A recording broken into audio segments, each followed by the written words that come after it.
No more bad government in Nigeria. In other words, the only media that have been consistent speaking against the bad government and for the purpose for reformers. In other words,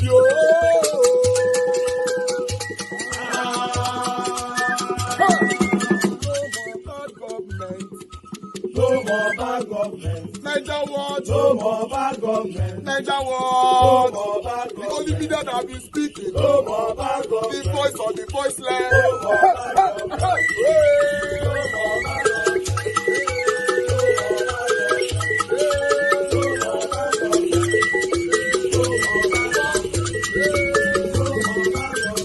Niger what? No more bad government. For the poor. No more bad government. Niger what? No more bad government. Niger what be here? No more bad government. No more bad government. No more bad government. In Nigeria. No more bad government. No more bad government. No more bad government. The only media. No more bad government. The number one media in Nigeria. No more bad government. That have been speaking against government. No more bad government. Niger what? No more bad government. Niger what The voice of the voiceless. The voice of the voiceless.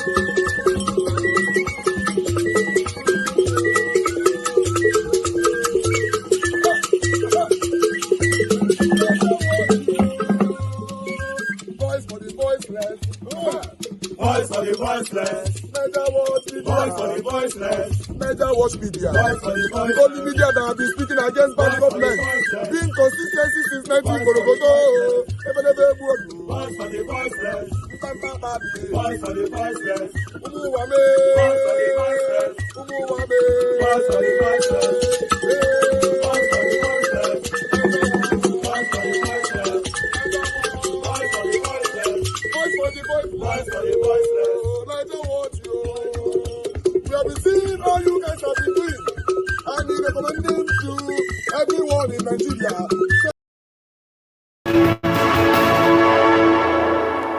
The police in Oyo State have arrested 21 suspects who are the alleged masterminds of the attack last weekend on the state government secretariat in Agodi by a group of Yoruba Nation separatists. Commissioner of Police in Oyo State, Amzat Adebola, at a briefing in Ibadan, urged parents to prevail on their words against being used as agents of instability.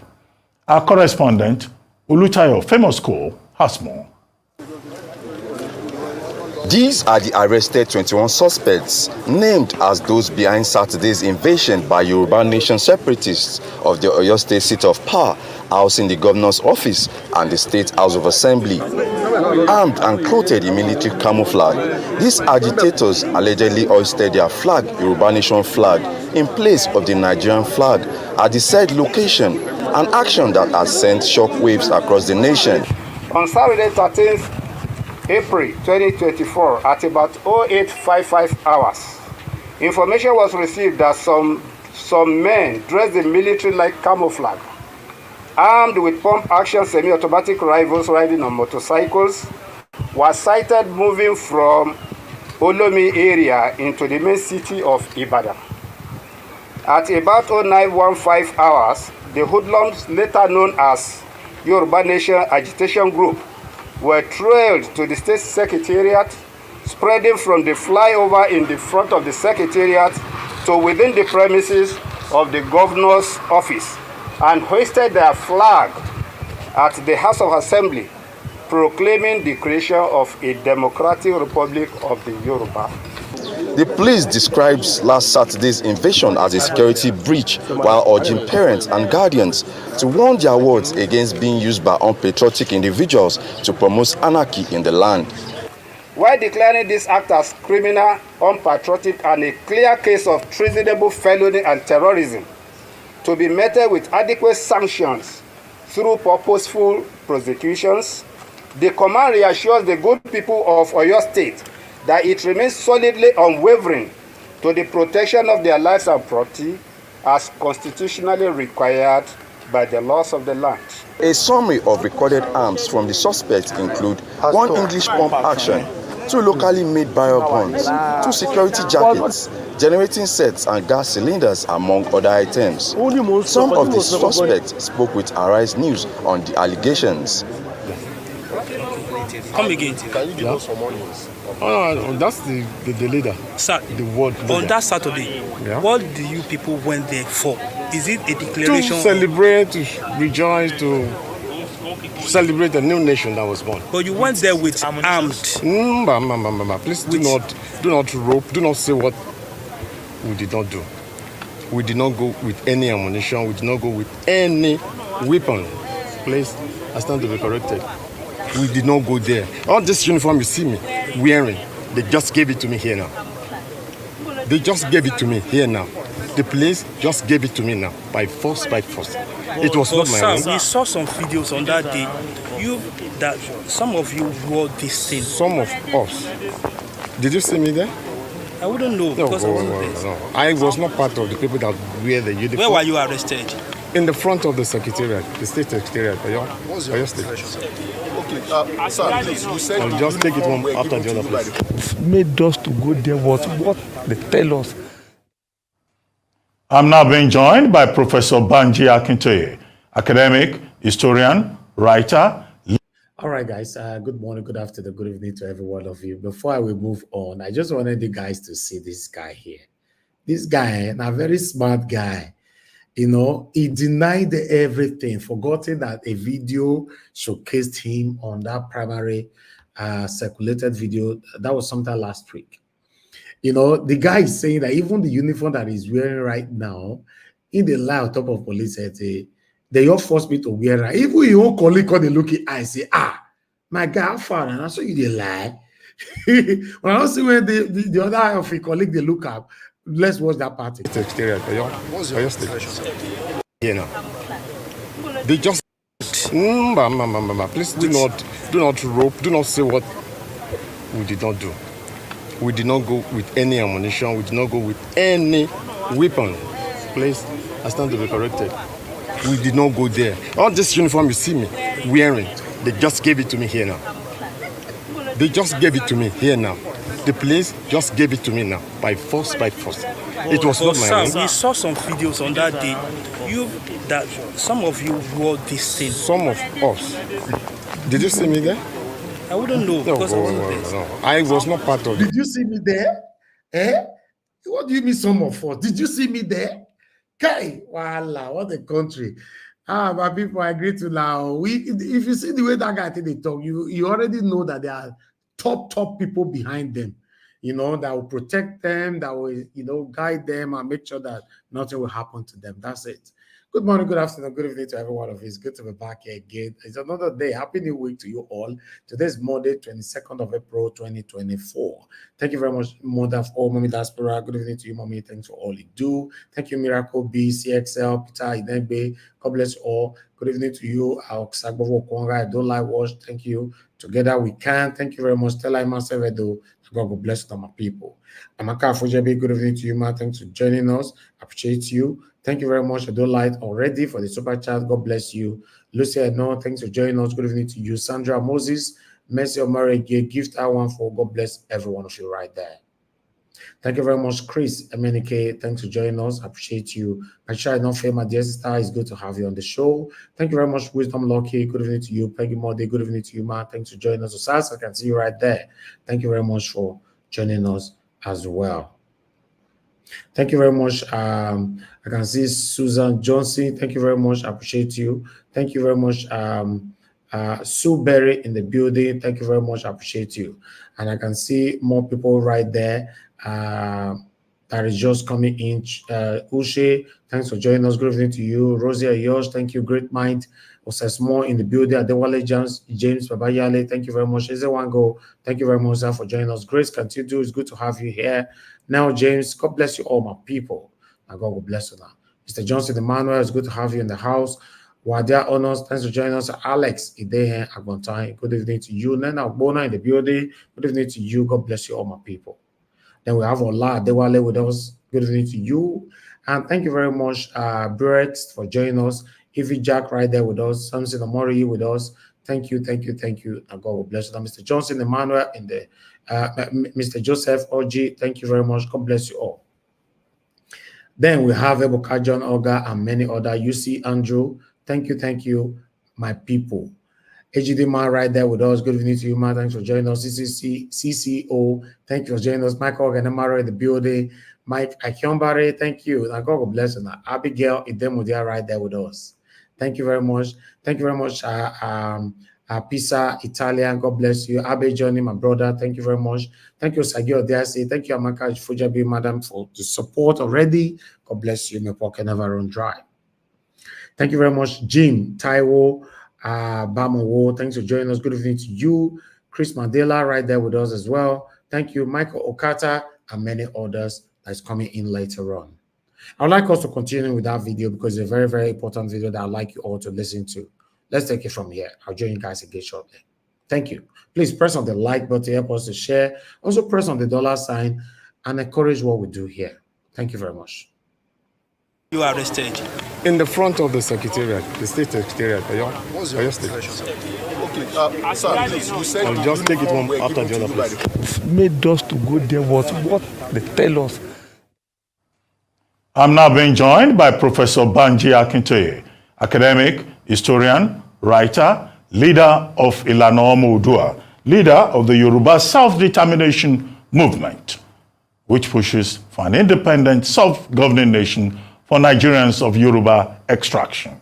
Good to have you, sir, on This Day Live, the Sunday talk show. That President Tinubu will sit down and negotiate for the Yorubas to leave Nigeria when he is himself a Yoruba man. That is the business of the president. He will do what he thinks is good for the country. We will do what we think is good for our own nation from Nigeria. And nobody is disputing the fact that we Yoruba are being destroyed in Nigeria. Last night, only this last night, crowds of young people called me from somewhere in Oyo State that Fulani people had invaded their village and had scattered the whole place. We cannot continue to live like that. If anybody thinks that a people like the Yoruba people will continue to live like that, you are deceiving yourself.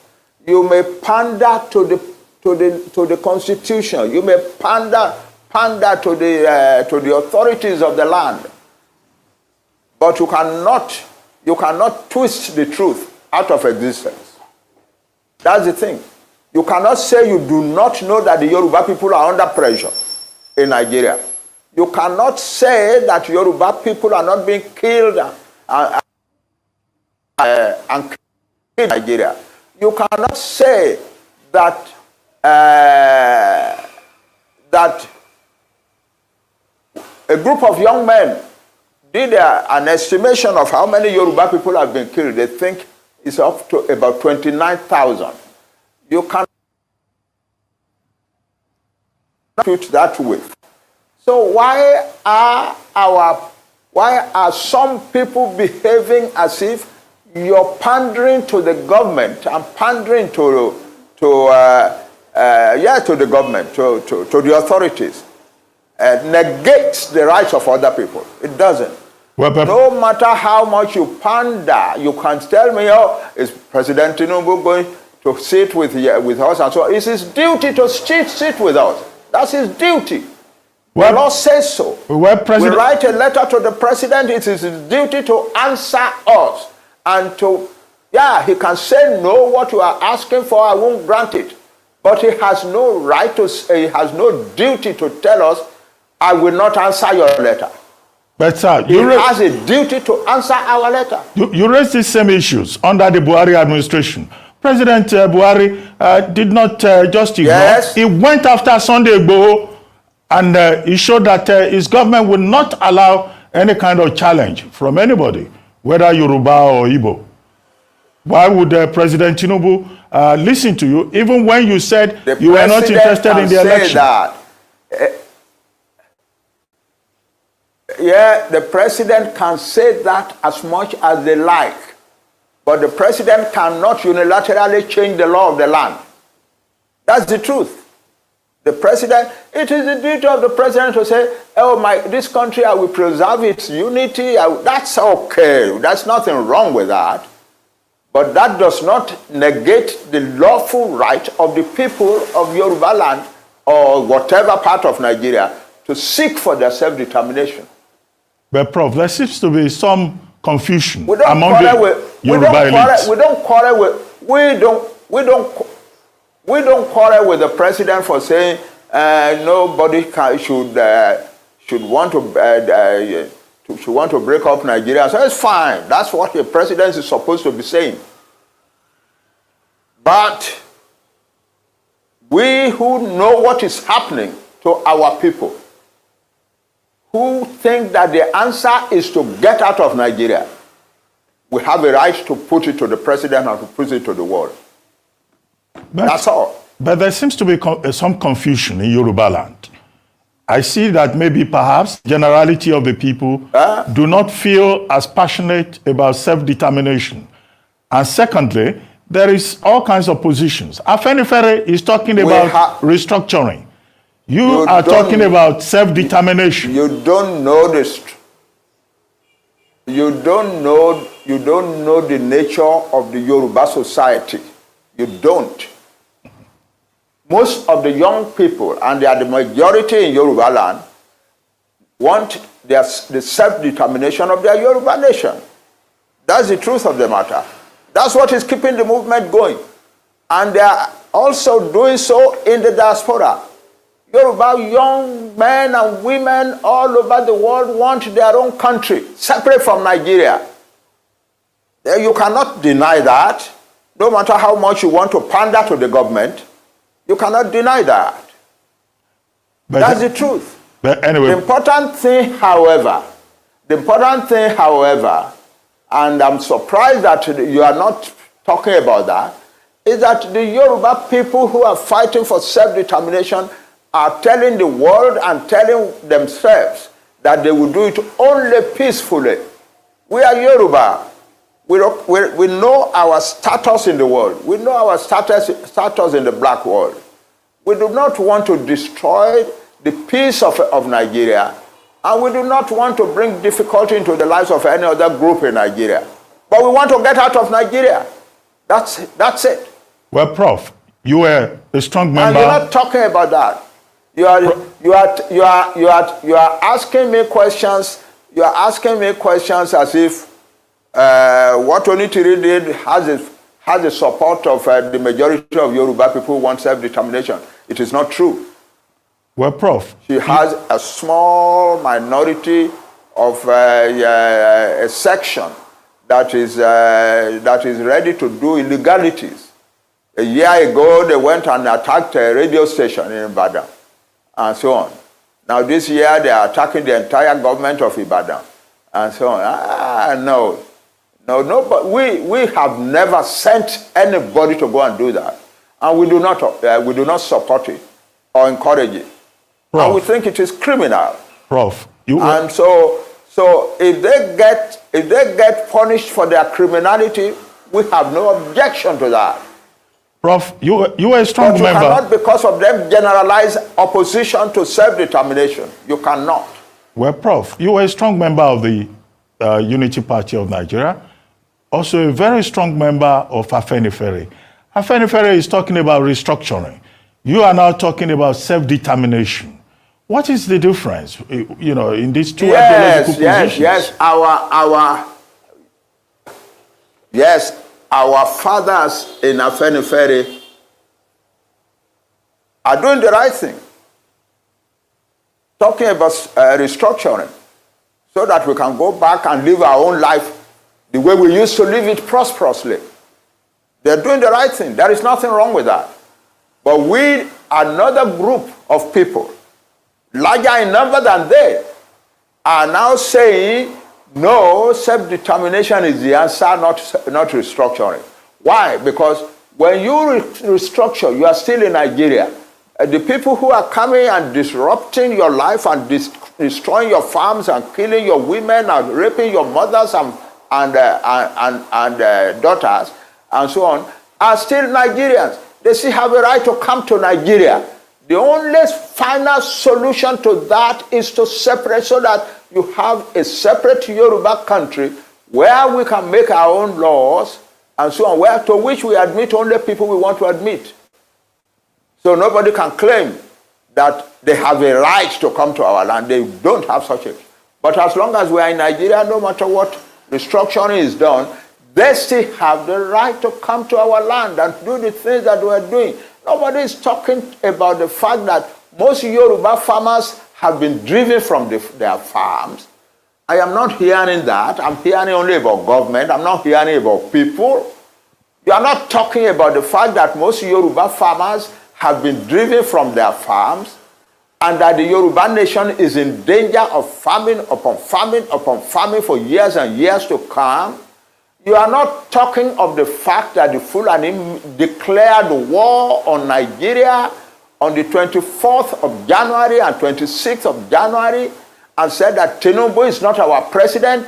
We are going to Aso Rock. We will take over the seat of government there, and we will use this place to organize the conquest of the rest of Nigeria.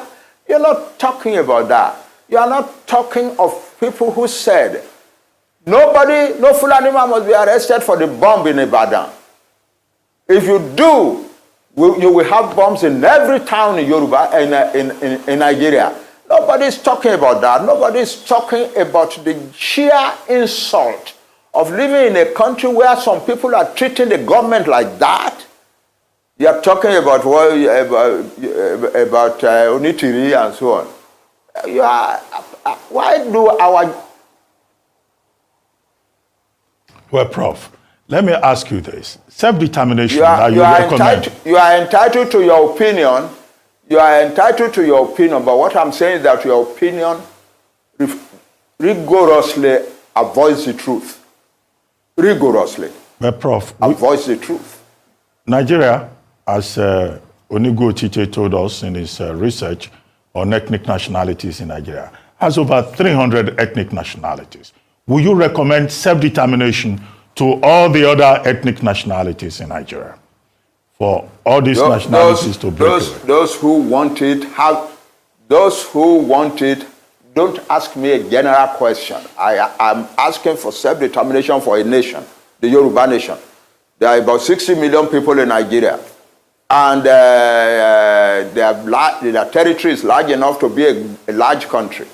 So that's what I'm talking about. Any other nationality in Nigeria that wants self-determination is free to ask for it.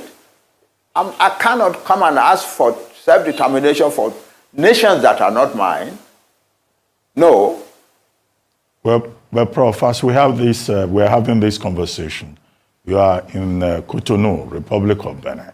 Not too long ago, after Chief Sunday Igboho returned to Nigeria, one of your spokespersons, Mr. Gani Alagbaka, I think, said that Professor Akitoye will also be coming home very soon. How soon, Prof? Yes, I'm coming home. It's my prerogative in life to decide how I move.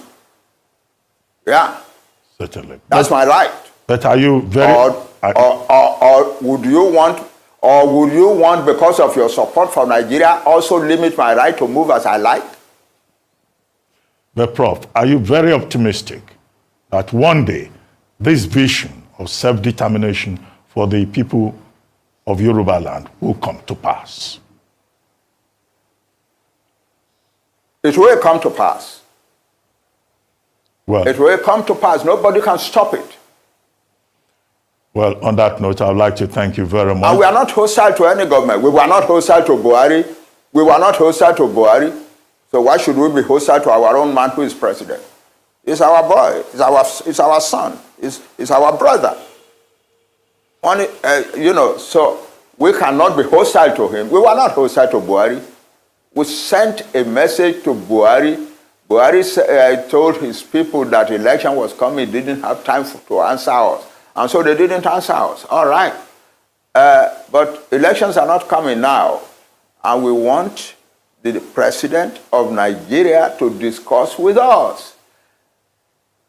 President Buhari stood up in the United Nations General Assembly in 2016 and 2017 and said, self-determination is the legitimate right, the inalienable right of every nation in the world.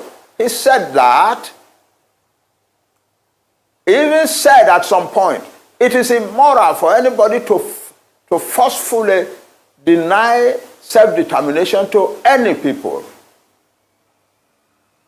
So people ask him, what about the people, the indigenous people of Biafra who are asking for their nation? He said, if the people who are asking for Biafra would do it peacefully through a peaceful organization, then the Nigerian state will have no other option than to discuss with them, to negotiate with them. Wow. Oh, yeah. People don't know these things, or people refuse to know these things because they want to appear to be supporting the government. Well, this is not a question of supporting we are not. We in this Yoruba self-determination movement, we are not opposed to Nigeria. We are to Nigerian government. We don't oppose our people who are ruling us. No, but we think the time has come when a nation like the Yoruba must take its freedom and create its own kind of country where our people can live the way we used to live under Chief Obafemi Awolowo. That's what our people want. They don't, we don't hate anybody. We are not hostile. Even the Fulani who are coming and killing us, it's very difficult to get Yoruba people to hate them. You cannot preach hatred of another nation to Yoruba people. You cannot. It doesn't happen. It is not in their blood. So they don't hate the Fulani, they don't hate their Igbo, they don't hate outside, they don't hate anybody. They just want to get out and go and live their own life the way they know how to live it. That's all. Well, on that note, I would like to thank you. Wow, that one, Kai, that video, Jesus, I like this. To be honest, I really like this. At least I'm hearing in fact, I'm getting some fresh air from a different background, not the Biafra. When they talk, you stone them. When they talk, you want beat them. When they talk, someone else is asking for the same thing that the Biafrans are asking for right now. Let's see how it goes. Let's see how it goes. If the sentiment will be practiced on this. I like this. Edo people, how far? When I want to start to now? Delta. Everybody. Because Nigeria is not working. Let's say it how it is. It's not working. Nothing is working in Nigeria at all. The country is dilapidating every day. It's so disheartening. Seeing that this satanic set of people are enriching themselves and their immediate and extended family, while Nigerians, the commoners, are suffering. Let them divide the country. Yeah, if they want to. I bet me not forget that no, I'm not going to divide and leave us for inside Nigeria. Even though I want Nigeria to work. But now I'm seeing the Yoruba people now saying, the Yoruba nation, we need the Tinubu. And 3 times I call you Oga President. You must listen to the Biafra people and listen to the Yoruba nation. Edo people, wait till be our own. I don't know the name. I'm going to quickly talk about the Adnan Jonah. I'm not going to say, I don't talk our own. Wait till they call our own. Mr. Alex, come and tell me our own. My people, I appreciate every one of you. God bless you all. To be honest, we have to say it how it is. Nigeria is not working. It's not working. This forceful hope, you know, it might look like we might get old and still be hopeful that Nigeria will be better. It's not working. It's not working. What is all this? Anyway, I'm posting out a link for those of you that want to join us. Please come into the panel as I take these articles quickly. Thank you very much. Good morning, good afternoon, good evening to every one of you. I appreciate you all. Let me take these articles quickly, then we can move on. I'll take this. I'll start from here. As you can see there, FCCPC shot Chinese supermarket over claims of discrimination against Nigerians. These have been going on for long.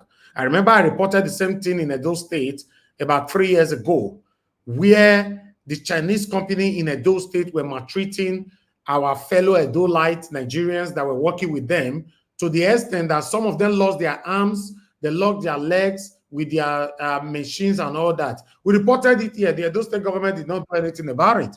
So it's time government have to do something, but these people don't allow us to do what they are doing to us in our own country. So I thought I should bring this in. I'm not going to read more. This Channels Television reported this. In case you want to read more, you can just go to Channels Television and take that yourself.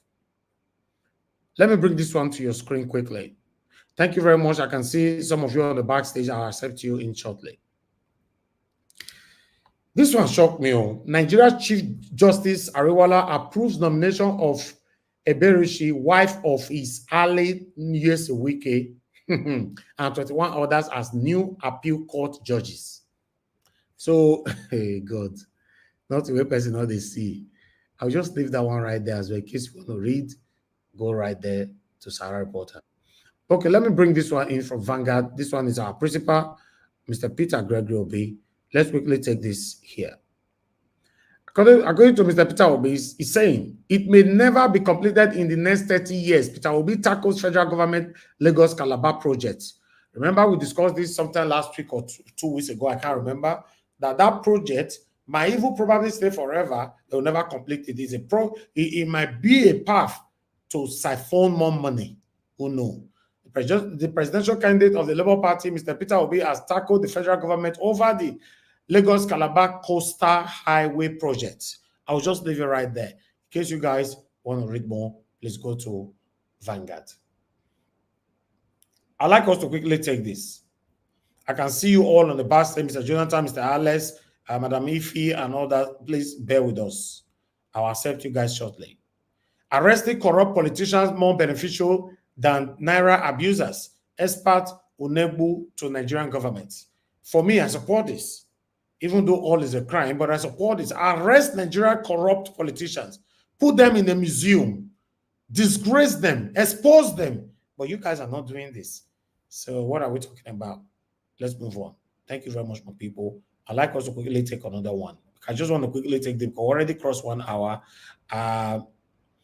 Let me put this on your screen. As you can see that one right there, that is the same man that we're talking to all earlier on. Igbohu Akintola right Tinubu demand Yoruba exit from Nigeria with immediate velocity. So let me take another one. I think I have just one more to go. Yay. Then, you see, I rushed today, not be small. Only one left coming from Mr. Jonathan. I said Mr. Jonathan. Jonathan, good luck. State police suitable for Nigeria, but governors can abuse it. Ex-President Jonathan, now he talk this one. Okay. That's it, my people. I appreciate every one of you. God bless you all. Thanks for your time with us. Good morning, good afternoon, good evening to every one of you right there. Thanks for your time. Please press on the like button, help us to share. Press on that $sign, encourage. In fact, let's do this. I decided they do this one once a week or so. I can't remember, but I forgot. Let's do this. I want you guys to press on the $sign in the next. Let me play this music. At least 10 people press on the $sign. Please. We have over 600 people watching us right now across. So I don't think it will be a problem with 10 people to press on the $sign. Support us. Even though now $1 you press it. Let it be. I want to count 10 heads. 10 people who will do this for us to encourage what we do here. God bless you all.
All right, all right, all right, all right. Thank God, thank God bless you, my people. I appreciate every one of you right there. Thank you so much for responding to my call as you answered to me, and the same way God Almighty will answer to your call as well in the mighty name of Lord Jesus Christ.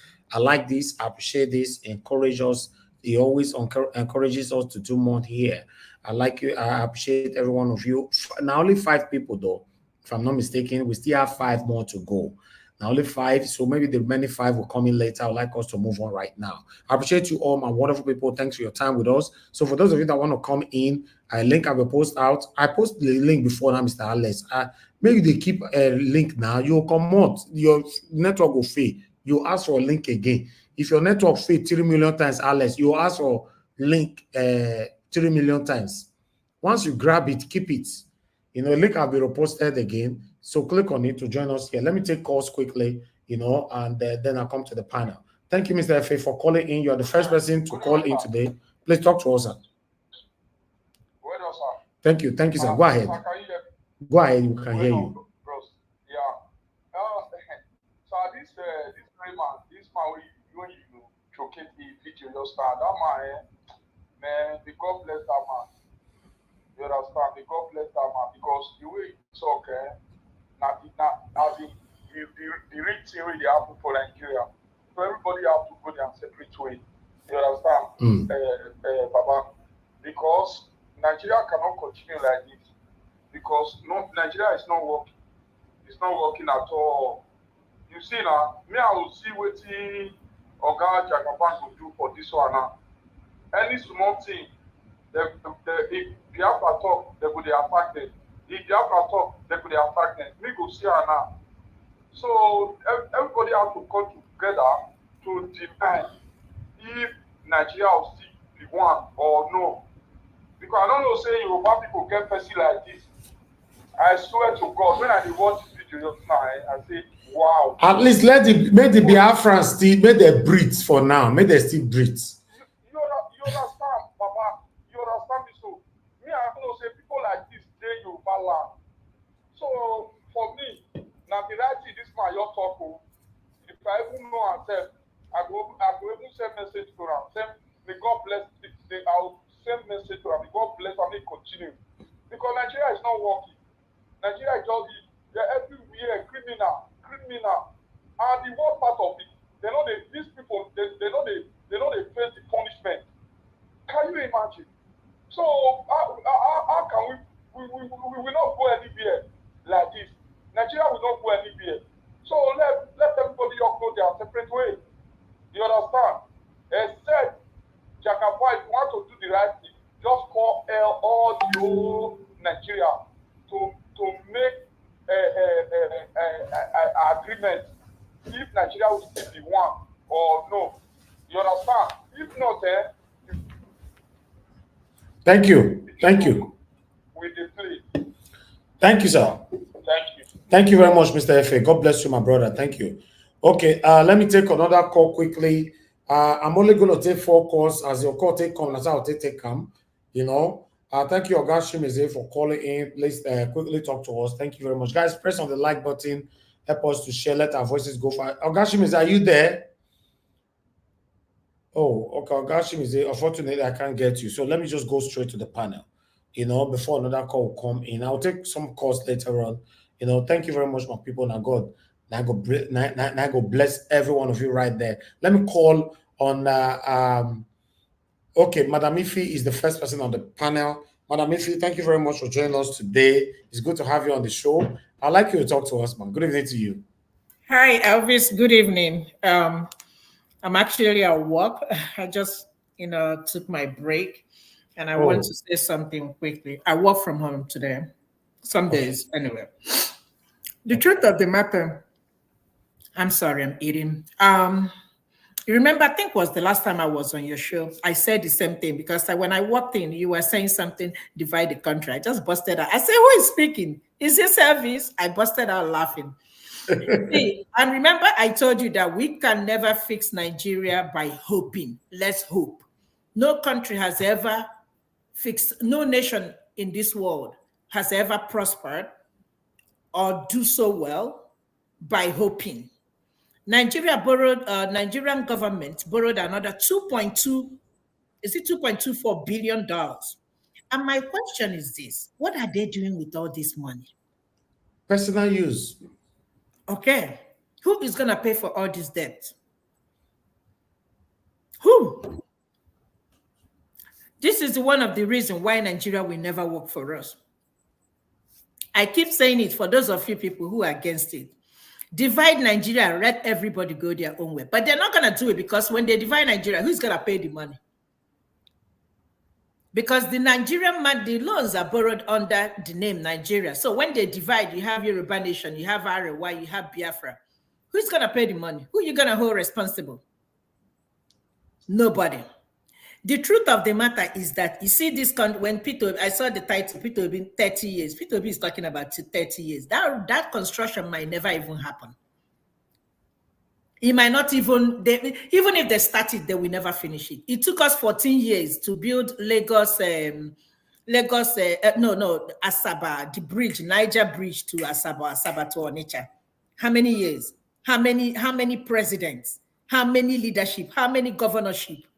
It took them to complete a bridge that is not even up to 10 miles. Imagine how long it's going to take them to construct this one they're talking about, Lagos to Calabar.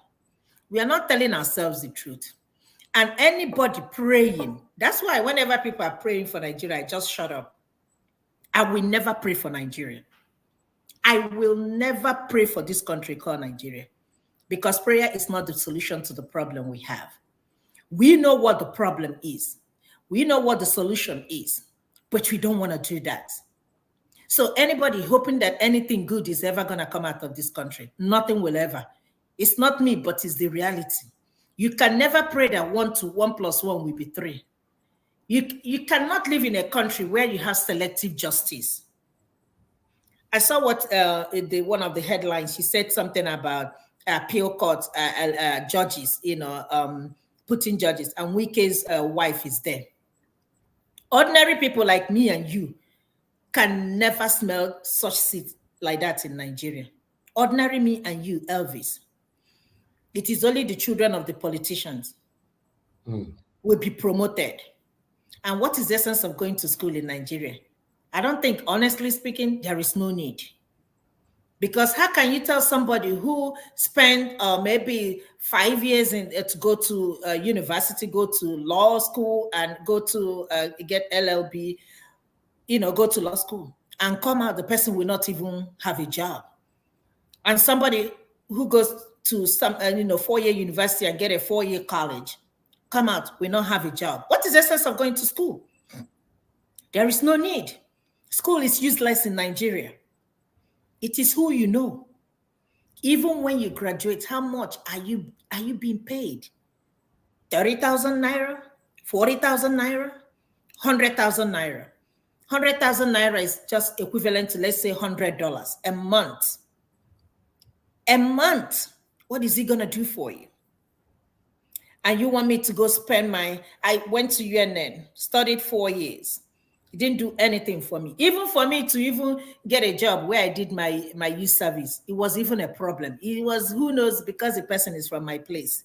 I was able to do my youth service there. How much was I paid then? 5,000? No. Yeah, 5,000 naira. And we were paid 7,000 naira as a copper, 12,000 naira a month. Left there, came back here to this country and started all over. I know where I am. I don't have to know nobody to get a job in this country. No. Elvis, you know what I'm talking about. You live in you. If you're qualified for a job, you get the job. You apply, you go for an interview. The only lucky you will be is if you know somebody there, they might help you push your file. Oh, I know her. She's a hardworking person, and they will speak on your behalf. But there is no way that will happen for you in Nigeria.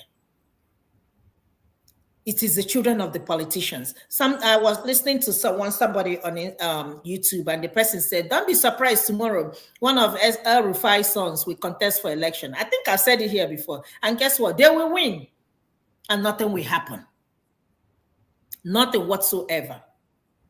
Look at our country.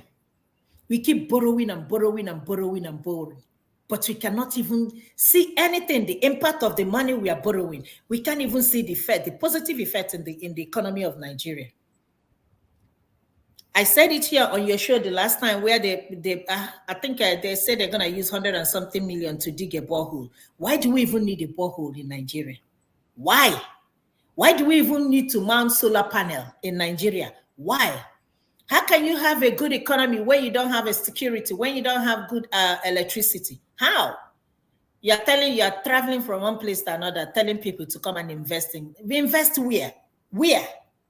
Tell me what part of Nigeria where you can invest. Naira is depreciating. We are the CBN governor told us last week that we are doing well. Naira is appreciating. Dollar is falling. All this, all that. When they came into government, how much was dollar? I think it was an 4 something, and then black market was about 600 to 700. And today it's 1,000. We're gonna clap for you people. If you have your opportunity to japa. I'm a very advocate of anybody who wants to leave Nigeria. Don't let anybody tell you otherwise. If you know where you can go and prosper well, I'm not saying that abroad is easy, but you suffer, you see the benefit of what you're suffering. You can get a job without knowing anybody, but it's not so for Nigeria. I have a friend, she's a secondary school teacher, somewhere Onitsha, DMJs. She's not even making up to 60,000 naira. 60,000 naira, and that's about $50 thereabout a month. The only reason why she's surviving is because where they live in there, they're not paying rent. It's owned by her father-in-law. What is 60,000 naira? As I'm talking to you, I can't even give somebody in Nigeria $100 no more. I cannot. I was talking to my friend the other day. I said, I cannot imagine myself giving some. If it's either I give you more than or I don't give you at all. But I can give you $100. Tell me what $100 will do for somebody. Tell me. The heat, you're burning generator. There is no hope for us in that country. For anybody hoping for 2027, that even if Obi becomes president, let me break your heart, nothing is going to happen. They're going to frustrate this man. Because Nigeria is put in a way that the system, that it doesn't favor the masses. It will not work. They will try and do to him what they did to Jonathan. So I'm not even saying that Obi is a Messiah. Obi is not no Messiah. So the best thing for us as a country is to divide Nigeria. Let everybody go your separate ways. You can pray all you want to pray. You can fast all you want to fast. Nothing is going to happen. I can go here 2 a.m., 3 a.m. and come back. Once it's 6, 7 o'clock, everybody's running to go home just because of insecurity.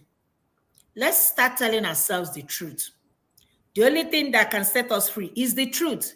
If you guys don't go out there to protest and put a stop, look at what Yaya Bello is doing. Are you kidding me? And look at the call Ododo or whatever, the current Kogi governor. Is this not like a movie? Is it not something like you see in a movie? This is like Netflix. Nigeria, we need to have a channel on Netflix just for Nigeria, typically. Because whatever that is happening or what is going on in that country, it's just like, really, this is a movie indeed. I feel so sorry for people that, don't have anybody to support them. I feel so sorry for them.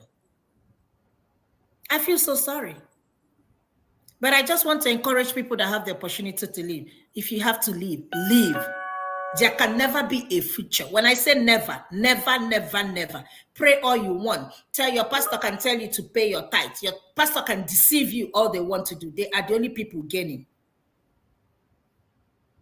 Elvis, thank you.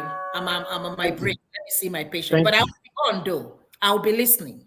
Okay, man. Thank you very much for what you're doing. Keep telling the Nigerians. Keep educating them. Who has here? Let them hear. But we are not heading nowhere. Thank you. Thank you very much, man. God bless you. Thanks for your submission. All right. I appreciate every one of you right there. Thank you so much, CXL, for the super chat. God bless you, sir. I appreciate you. Thank you, Jedima. Thank you very much, man. I appreciate you. Suberry, thank you very much, man. I appreciate you too. And God bless you, my people. Mr. Joseph OG, Peter Ife, Michael Ganamaro, and God will bless you now. Peggy Mondi, Michael Ganamaro once more, and many others. And God will bless every one of you right there. Thank you so much. Let me take this call, then I'll come to Mr. Alice. Mr. Shimizi, thank you, sir, for calling in. Please talk to us. Good evening to you, sir. Hello, Idris. Yes, sir. Thank you, sir. Everybody. Talk to us. How are you doing today? We are fine, oh, we are fine, sir. Thank you. May God continue showering His blessing upon you and your family. Amen. All right. The network is kind of crazy for me, the area I am. So, but we can hear you. We can hear you. Yeah. I know some of your presentation, I didn't hear it, but I have a sensitive question to ask you. A sensitive one indeed. I know you're going to answer me. Now, there is a question you asked about that what the elderly man said, the prof. He spoke very well, you know. You say, where is Edo? Now, I want to ask you something. Edo is a state. Edo, so, if Congress now say Edo cannot make a country, that is Biafra, that is Oduduwa, where do you like to fall in? Where would you follow? Where would you follow? Where would you go? Or rather, where would you go? Elvis? Go ahead, sir. Hello, Mr. Are you there? My question. I say it's sensitive. Can you answer that question for me? I don't know. What question? Oh my God. I said, Edo, you know, it's a state and it can make a country. Now there's Biafra and there's Oduduwa. Where would you like to go? I don't know. Okay, between.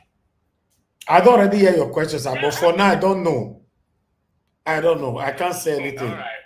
Yes, sir. All right. Now, you know, the elderly man, the prof, he spoken very well. You know, he answered all the whole question about. You know, he answered that question very well. I like the way he answered the question. I would just put that one aside there. You know, one thing, so-called corruption in Nigeria, like the white, what they call him? Is it white horse or white what? What's his name? Is it white horse they call him? He can see. The thing I say about corruption in Nigeria, it can be chasing shadow. When there is a big money, these politicians steal.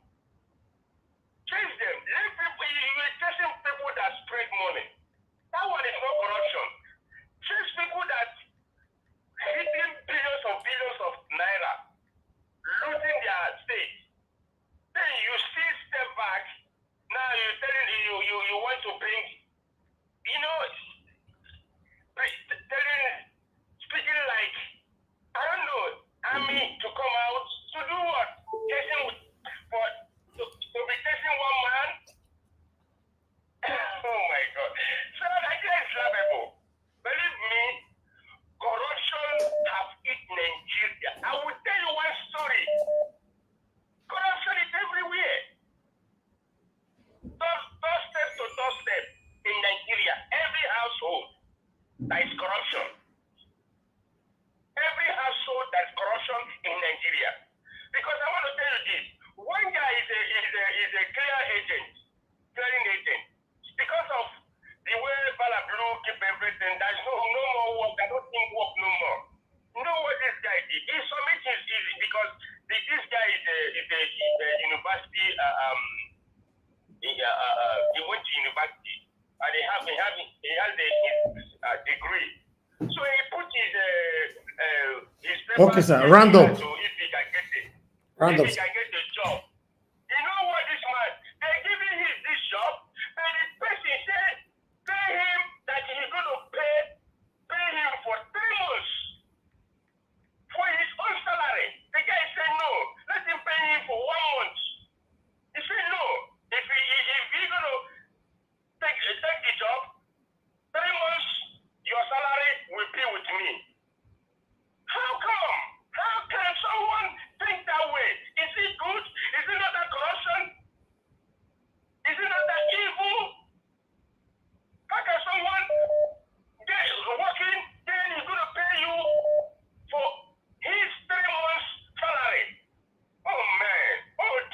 Thank you. Man, Mr. Lee, it's too bad. It's Thank too you, sir. bad. Thank you, Ned. Thank you, Ogashimize. God bless you, sir. Thank you so much.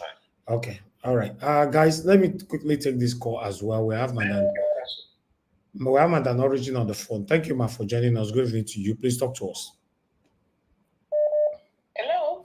Hello, man. Thank you very much. Good evening to you. Please talk to us, man. Hello, everyone. Hello, my people, my family, Niger Watch family. Thank you, Mr. Niger Watch, for another day, another wonderful day. Yay! I thank God for Professor Akintoye. He is the real deal for now. Mama Diaspora, God bless you, ma. Thank you so much for being here with us, for your moral support, for your presence, and for giving us a son that is not giving us hiccup or headache. Mr. Daijawaj, thank you so much for your resilience. You know, one of the reasons why I come here is I imagine I'm like, this young man comes out every day. And to be honest with you, it is, a time will come when we will all look back to today.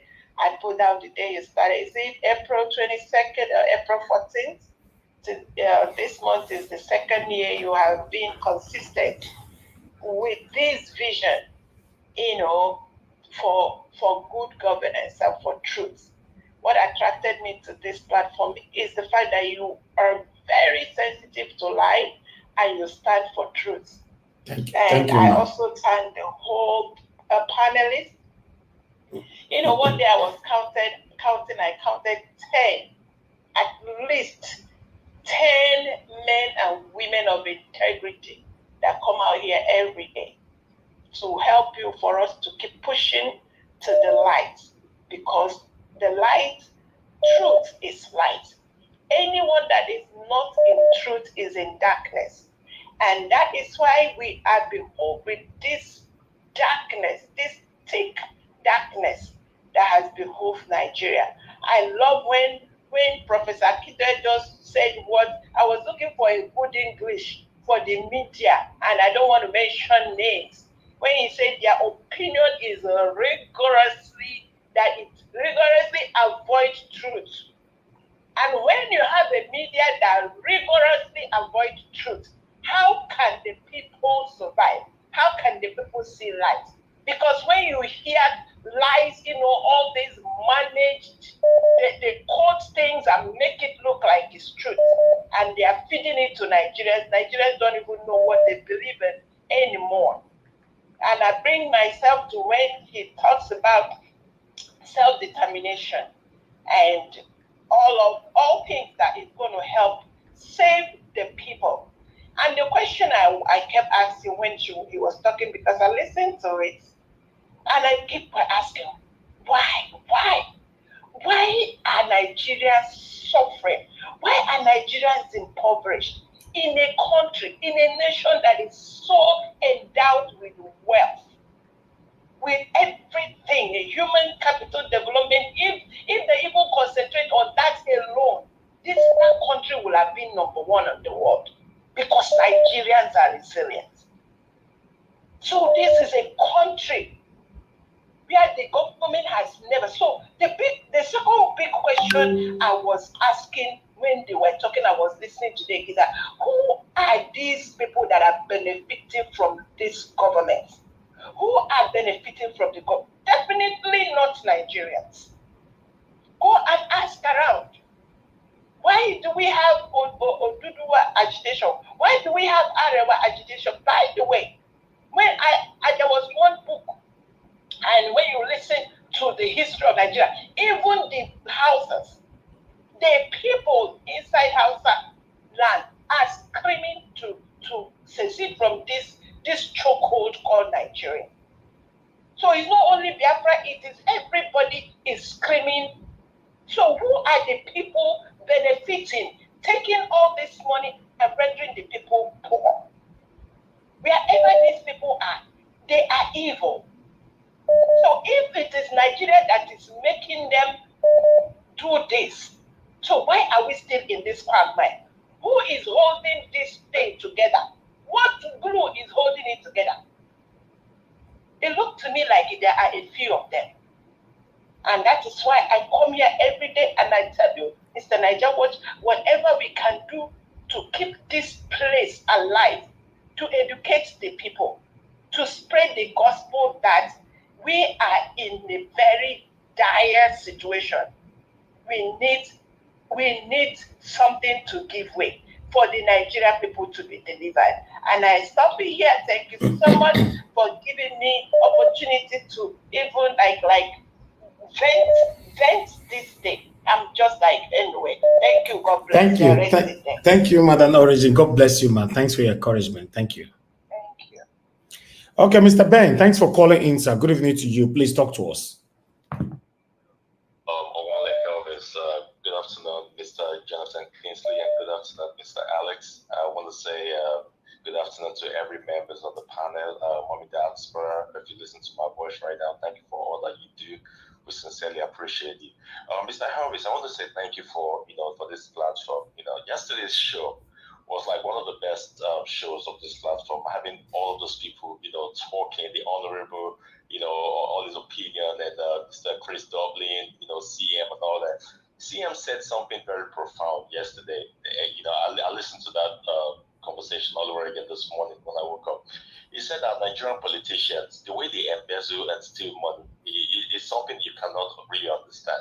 The Nigerian politician will steal money for himself, money that he doesn't need. He will steal money for his children, money the children doesn't even need. He will steal for his great-great-great-grandkids, money that they don't even need. The Nigerian politician will embezzle money that they don't even need for the next 10 generations. That's how Nigerian politicians have always been, right from time immemorial, and that's why that country will never see any kind of progress at all. They said they're bringing dollar don't they come down, they come down. The Nigerian naira they reduce every time, but the price of items in the market no reduce. Then that just tells me something, that they are not really honest with whatever economic policy that they're actually doing to bring down that rate. Because if you look at it right now, dollar don't they go up again. You get what I'm saying? So that shows that government is not even honest to themselves. Every policy that they are trying to implement, not lies, not propaganda. Nothing is going to work if those people in charge of the economy of that country are not being even honest to themselves. The headline you have on the platform today about Peter Obi saying the project will not be completed in the next 30 years, because Peter Obi knows that the governments of the day, they are not honest. They're not honest with themselves. They just throw propaganda. They tell the Nigerian people lies. Nothing will work in that country. I've said it so many times. We've lost a very big opportunity by not having Peter Obi as a president of our country. Now we have charlatans. We have criminals, heading the affairs of the country. People who are there to just siphon money. It's just so sad that as a country, of more than 200 million people, we have the worst of us ruling the affairs of the country. It is a very sad situation, and we have to endure this for the next 7 years, because trust me, Tinubu will be the next president again after this tenure, because this man knows that Nigerians don't want him. So what he's going to do is he's going to put machinery in place to ensure that he's rigged back into that government. It's so sad. It's really sad, because every time we switch our TV on, it's one bad news or another. Nothing is moving in that country. People are sitting down watching Big Brother Africa every single time. They're not even worried about the trajectory of that country. Always debating about things that doesn't benefit the country in any way. It's so sad that Nigerians they're just comfortable with the corruption, with the fallacy of the country. I'm really tired of that country. I swear, I'm so tired of it. I just want to say thank you for all that you do. God will continue to bless you, and God will continue to bless every member of our panel. We have an amazing panel, and I will end my submission by saying, I swear Igodalo for governor of Edo State. This man, Olumide Akpata, I haven't seen nothing about him on the internet, on TV. I've not seen any kind of campaign from him. I'm not campaign has not officially started. But where is he? I'm not seeing him. You get what I'm saying? Before the election, before the presidential election, we have obedience everywhere. Campaigning for Peter Obi everywhere. On the airways, on the internet, on the TV, every single place, they see obedience. But where is Olumide Akpata? Is he trying to ride on the popularity of Peter Obi to be the governor of my state? I'm seeing it also Igodalo everywhere. I understand it's coming from PDP. But it's the one I'm seeing. It's the one I'm hearing. This man is telling me what he wants to do. You understand? And I know how our politicians act. And I know they take very good with words. But there's something about Aso Igodalo that I'm comfortable with. You get what I'm saying? So I would rather support a man that I'm seeing, a man that I'm hearing, a man that is telling me what he wants to do. You get what I'm saying? He was on this platform sometime last week. Every single question that our panelists asked him, he answered every single one with so much eloquence, with so much conviction. You get what I'm saying? This man listening to people. He's letting us know that this is what he wants to do. You understand? I get that the current governor's shadow, is moving over him. But I don't give a damn. You know what I'm saying? If you're telling me to vote for a Labour Party candidate that I've not even heard of, I've not heard anything from him. The last time I saw him on TV was when he was dancing. That he won the ticket to be the governor for Labour Party. But after that, I haven't seen anything else. But I'm seeing Aso Igodalo everywhere. People may not like PDP. You understand? I don't give a damn about the party. It's about the person. Because I supported Peter Obi because of him, not because of Labour Party. And I'm saying it with my full chest. Anywhere where Peter Obi go, Natemi I go. You understand? If it goes to PDP tomorrow, I go support PDP because of him. And that's why I'm supporting Aso Igodalo for the governor of Edo State. Thank you. States. I love my state. I love that state with all of my heart. I don't care if I'm living in the United States. That is still my state. Thank you very much, Wine. I appreciate it. Thank you very much. Thank you. All right, my people, I appreciate every one of you right there. I guess you guys can still hear me though.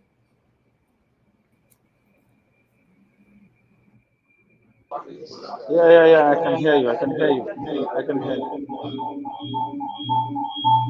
Hello?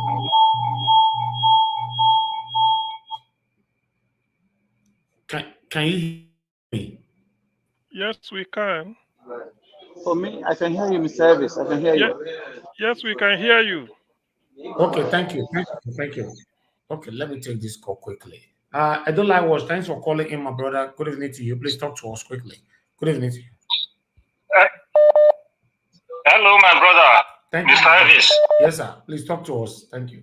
I greet you. For me, just quick one. You understand? Candidate of Labour Party could come out. Look, we exercise patience. He could come out. And another one where I want to talk now, we say that woman where he say make we divide the country. If we divide the country out, we will carry a big company and I joke with that, but anyway. And yes. And the other man that called that asked you question, I want to answer him. You know, he said if they divide Nigeria, where the Edo is going to, is it Oduduwa or Brafa?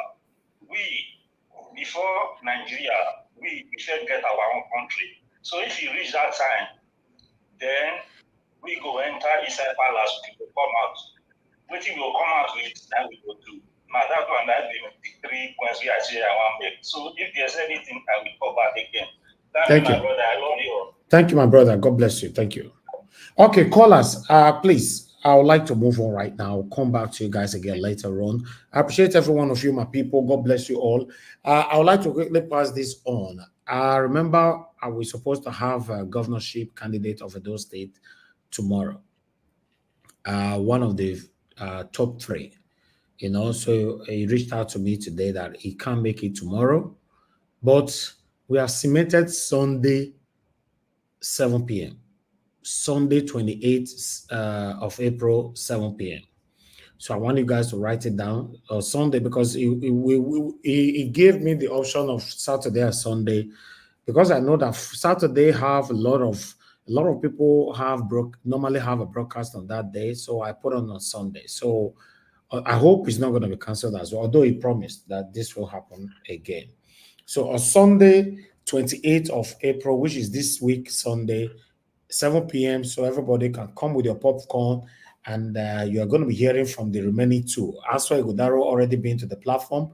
So when I say top three, in case you're not sure who are the top three is Barrister Olumide Akpata, Dr. Aswa Godaro, Senator Mode Okpeolo. Is three of them. So one have been here, two left. One of the remaining two, that's what I'm talking about now, that will be joining us on Sunday, 7 p.m., 28th of April, 2024. You're asking me who? No, I will not mention the name yet until a date. Yes. You see, the reason why I don't do this is that, you see, we're supposed to be having him tomorrow, Tuesday, and today it was cancelled. So that's why I don't bother mentioning names anymore. But you should know that one of the remaining two, yes, you might be seeing Mode Okpeolo here or Olumide Akpata here on Sunday. But one of them will certainly be here. Fingers crossed, 28th April 2024, 7 p.m. Thank you. Okay, let me move on to my panelists. God bless every one of you right there. Callers, I'm going to come back to you guys again later on. For those of you that supported us, God bless you all. Madam Iris Finance, it's good to have you on the show. Good evening to you, man. Thanks for joining us. Frank Uno, God bless you. Thank you very much, Wisdom Lucky. Asmo, Diallo, God bless every one of you right there that's just coming in. Please help us to press on the like button, help us to share, and let our voices go far. Mr. Alex, it's good to have you on the show. Please, I'd like you to talk to us. Good evening to you, my brother. Thank you, Mr. Najawash. Can you hear me? Can you hear me? Yeah, can you hear me, Mr. Najawash? Yes, okay. Yes, Alex. Yes, thank you. I'm in a noisy place. I'm traveling. I'm just at the airport now. No, it's noisy there. You want us to come back to you? Not really. Can you? Is it better now? I just moved away. We are hearing some people's voices there. Okay, let me just speak for some few minutes, maybe shortly. Okay, go ahead. Go ahead. For me, I'm happy with the video you just showed today. There is no way that you can talk about solution to the Nigerian problem without discussing breakup. There's no way without going back to the national confab of 2014 of Jonathan Goodluck administration. No way you will not go back to Aburi Accord. No way you will not go back to the killings, the rampant killings of human beings across board in the whole country by Buhari's government. People lost lives, not chickens.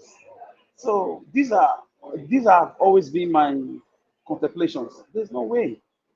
There's no way. So I'm happy it's coming up again. This is not Biafra now, so do the World Republic.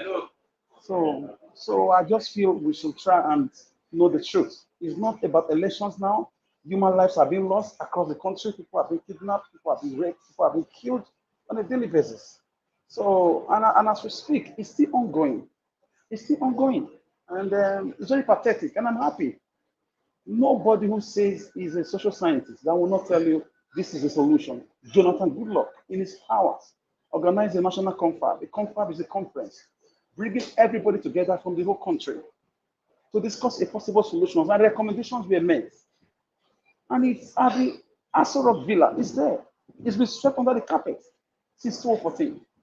So Nigeria is not working. It's a scam. It's a fraud. But the problem is, I don't know why, including me, I don't know what comes on us when we still discuss election, we still discuss INEC, we still discuss upcoming elections. This, for me, left to me, we are not supposed to be doing this.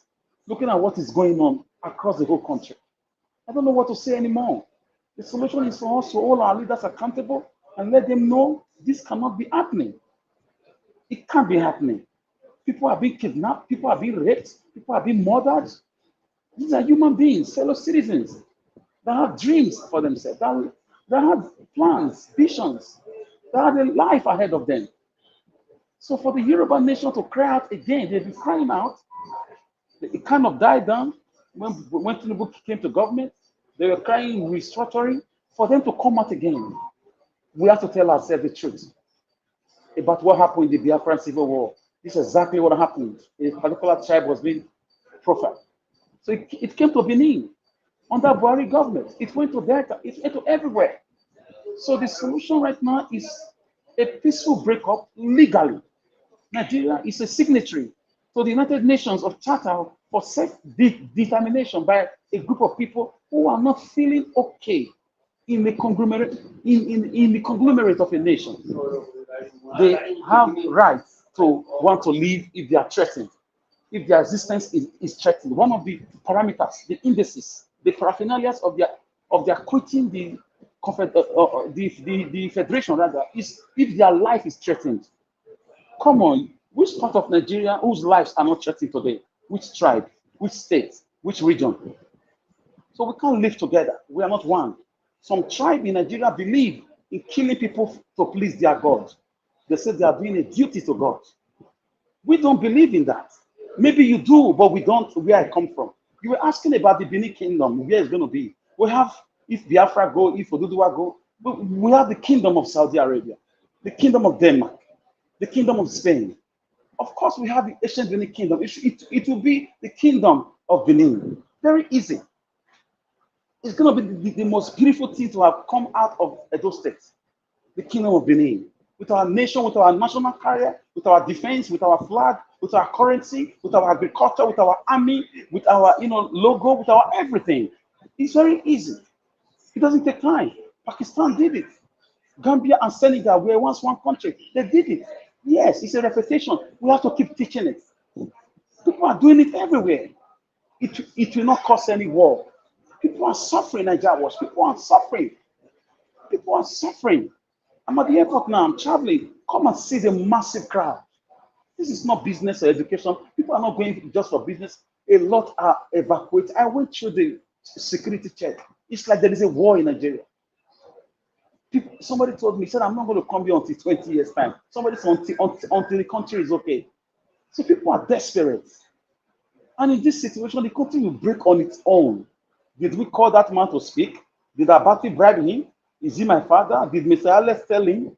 Everything he said is what we have been saying on this platform. We cannot take away the Ojukwu syndrome. This man is playing back Ojukwu's reasons for declaring the Republic of Biafra. So, Nigerians, we have to tell ourselves the truth. The looting, they just borrowed $2.2 billion again. The Naira is falling again. Don't put your money in Naira. I had some foreign currency savings, but I'm going to take it back again. I don't care the losses. So it's going to fall down furthermore. Take your money away from Naira. They are not serious yet. They are not serious. The 1 month Naira rising, dollar falling was a scam. It was a fraud. They can't sustain it for just 1 month. And you say they are serious? Indeed, the drug baron can't give you anything good. A set of people who stole election and ran away with it, they can't give you anything good. You can't sustain your currency for just 1 month. 1 month. Countries are sustaining their own for 30 years, 20 years, 15 years.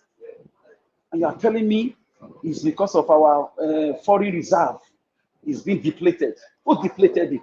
Buhari is working scot-free. They looted our foreign reserve. You couldn't arrest them. They borrowed money even when they were leaving.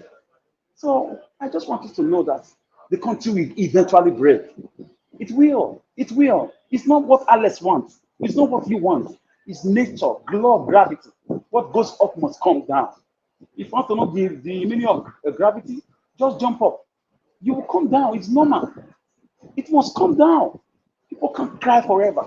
People can't die forever. People can't behave like this forever. So I just feel, guys, we should tell ourselves the truth. It's pathetic. The country is a fraud, is a scam. Some people just believe it's their right to watch people suffer. It's only this country I see leaders are happy when their citizens are in darkness. When their citizens have no means of transportation. When their citizens can't go into farming. When they look at importation dropped by 32%. to this news on Vanguard. Importation dropped by 32% because importers are swapping business for survival. They just want to survive. What a shame. So I would like to leave it to Mr. Najawash. I'm in a public place, and thank you. I'll join you, but I will join you again. Thank you.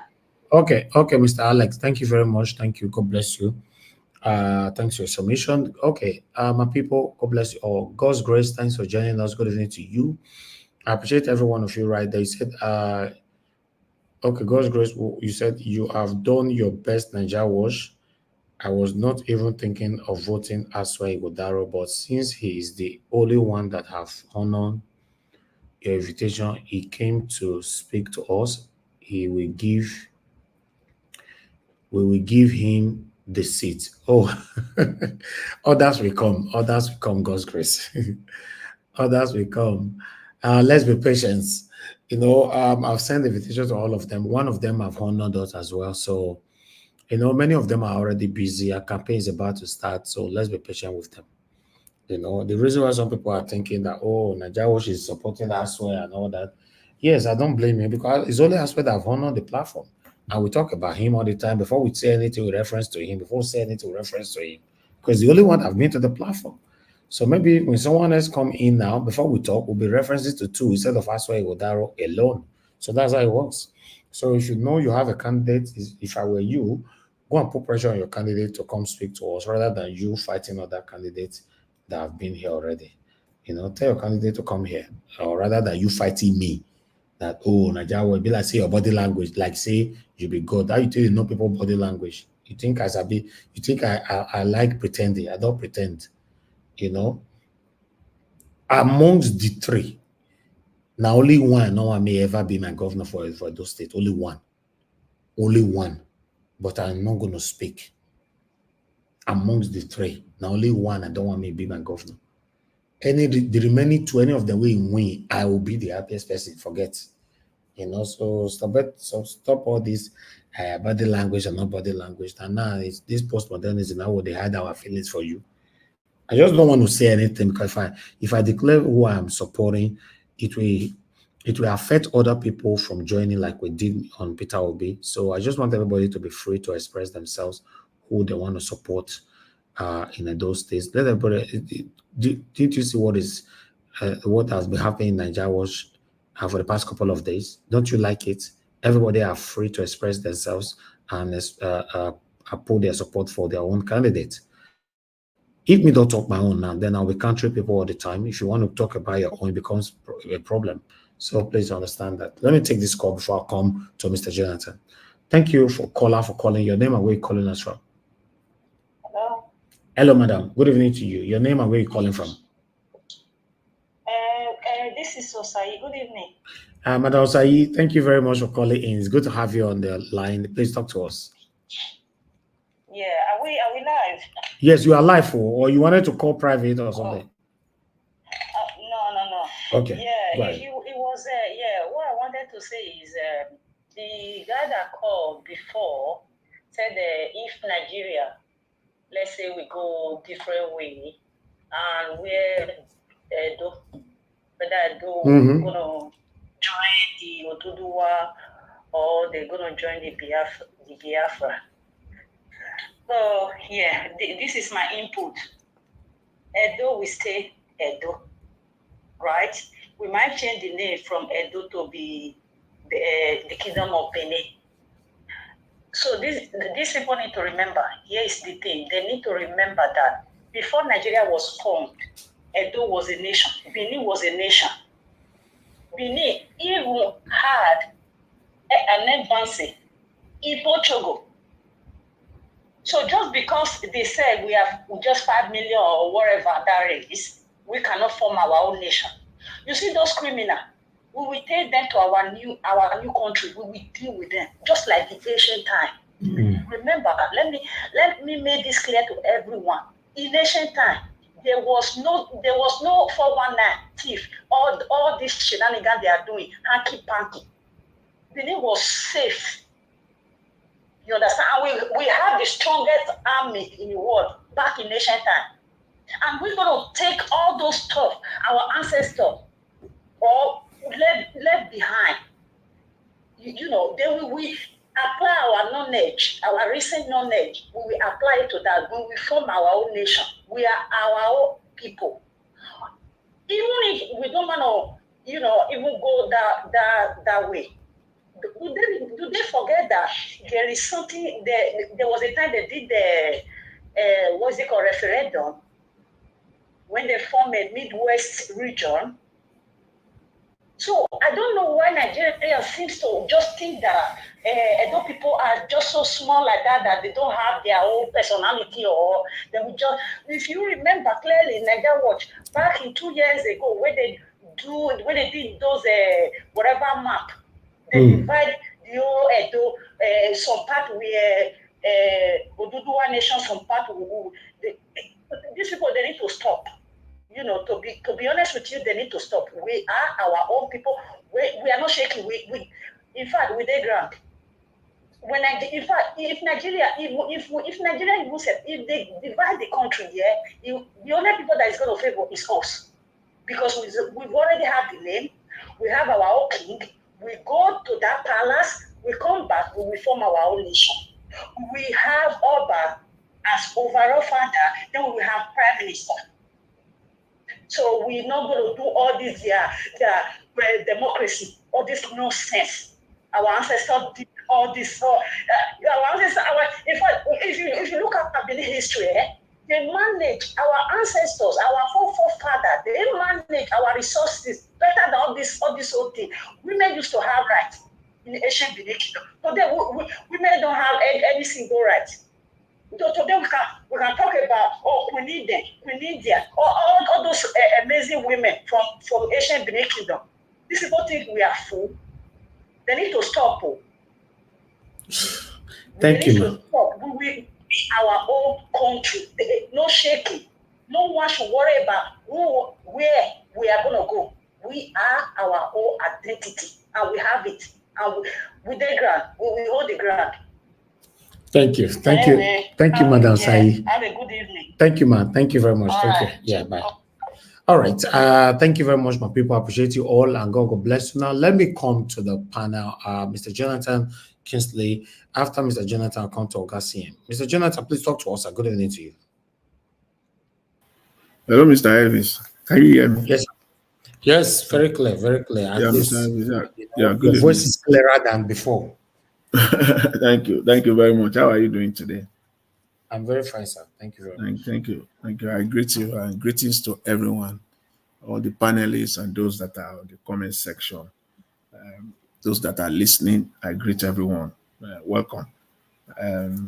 Today, I'm happy, at least for the first time or for a long time, I heard someone who is vibrant and who stand toe to toe with the Nigerian media. That is in the person of Professor Akitoye. That is the type of people you want to have as a spokesman for a cause, especially a political cause that you are, or for a fight. In fact, when it comes to self-determination, you want a voice like that. I really love it when he used the word, a phrase, pandering to the government. And that is what we see in Nigeria every day. People who just say and talk what the government would like to hear. Even when they see red, point black red, they will say it is white. Even they will say it with their eyes head on, or their eyes wide open. We are not blind. It is red, they will say it's black. That is pandering to a person or to an entity. And he said it exactly what we're seeing in Nigeria on a daily basis. The Nigerian media inclusive, pandering to the government and rigorously avoiding truth. Rigorously avoiding the truth. Those statements are so profound. And those statements are exactly the problem of psychophancy that we have in Nigeria. People just pander to the government at will. Sometimes they lost their reasoning. Initially, they will start doing it deliberately and consciously. And then it becomes part of them. They started pandering even without them knowing it any longer. It becomes normal. It has become normal to them. When you see the line of questioning that Abati was putting out, Abati met his match on this subject, on this particular matter. He met his match. And he stood his ground. They will forever talk about Nnamdi Kanu and Biafra. They will forever talk about the Yoruba self-determination or whatever. They will never talk about the Fulani that have driven many farmers out of their land. You will never see headline about the Fulanis, how they have driven out people. You will never hear them talk about the women, children that these people rape at will all over the place. You will never see them talk about what is happening in Plateau. They will just talk about it for a day and they will sink it, they will bury it there. You will never see them talk about the Fulanis. How many times they have declared that they want the war? They have come out openly and declare war on the Nigerian state. You will never see them talk about it. You will never. The most reason, because I know most Nigerians suffer from this, Stockholm syndrome. But let's talk of recent. What happened just in the recent months alone? You will never see the Nigerian media talk about what is happening to the government that we have never seen anybody prosecuted with respect to the bombing in Ibadan in the last few months ago, that they said is mining whatever. How many people have they paraded the way they are parading this, these people are called ignorance, that they said they wanted to take over government. How many of it? They will never talk about that. They will never talk about the main issues. That is pandering to the government because you are trying to do what the government wants. Simple. And they rigorously, when you say somebody rigorously avoids something, he's doing it with every breath that is in him, with all the power, the capacity that he has. That's what they do in Nigeria. The media, even the elite. But they should not forget, they make no mistake about it. At the end of the day, it will happen. There will be a Biafra nation, whether they like it or not. There will be a Yoruba nation. It will happen in Nigeria. All this pandering that they are doing, left and right, it will happen. Whether in our generation or not, it will happen. Nigeria cannot, the Nigerian state is a lie, built on the foundation of lies, and continuing on that foundation, building on it. Nigeria is not working. Yes, you said it. The country is not working. And when something is not working, what do? You take an appraiser. You look at it. This thing is not working. I got to shift. I got to do some adjustment. This thing is not working. At the least, people are even calling for restructuring. This thing is not working. At least at the minimum, do restructuring, honestly. Because it's not working. country continues to romance with mediocrity every day for decades. It's a country of mediocrity. That's all we see. And so sad.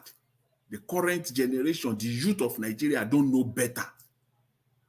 They are born into mediocrity. They are living inside mediocrity. They are growing inside mediocrity. So they know nothing less than mediocrity. So when they don't know what is standard. They don't know what is quality of life. They don't know. That is why somebody will be living in a country and there will be no clean water that you can go and open the tap and get clean water. They can't argue. They can't fight against it. They can't fight for their right, that it is their right.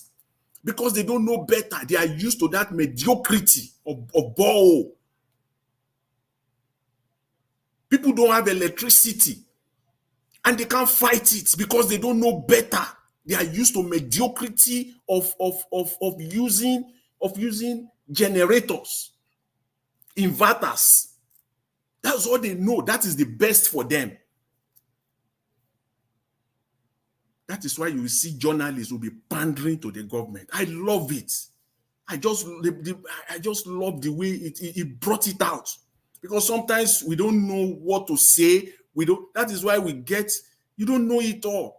You get informed, in fact, what you know sometimes will be in front of you, and you will not even know that this is what I mean. What you need will be in front of you, and you will not know. And it's lying there in front of you. This is the way to put it. These people pander to the government on a daily basis, and they avoid the truth. They fight it with every fiber of their being. They fight truth. The damn country is not working. And the minimum you can do, at least you are educated. When something is not working, you will do an appraisal. You will take a look at it. You know that the status quo cannot remain. There must be a restructure at the minimum. Yes.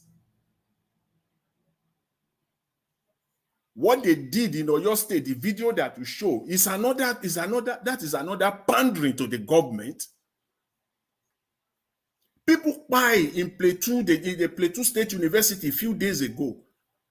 Have we seen the police parading any criminals or terrorists or headsmen? How many headsmen have you seen the Nigerian police in 2024? Because again, Nigeria has Stockholm syndrome. Seriously speaking, majority of Nigerians have Stockholm syndrome. They don't remember anything. I don't know. Maybe it is the way they have been treated to the point where they can't remember yesterday, what happened yesterday. They can't. So talking about 2023 is like you are taking them too far. Let's talk about last week. How many headsmen have you seen the Nigerian police parading all over the place? The way they are doing in Oyo State now.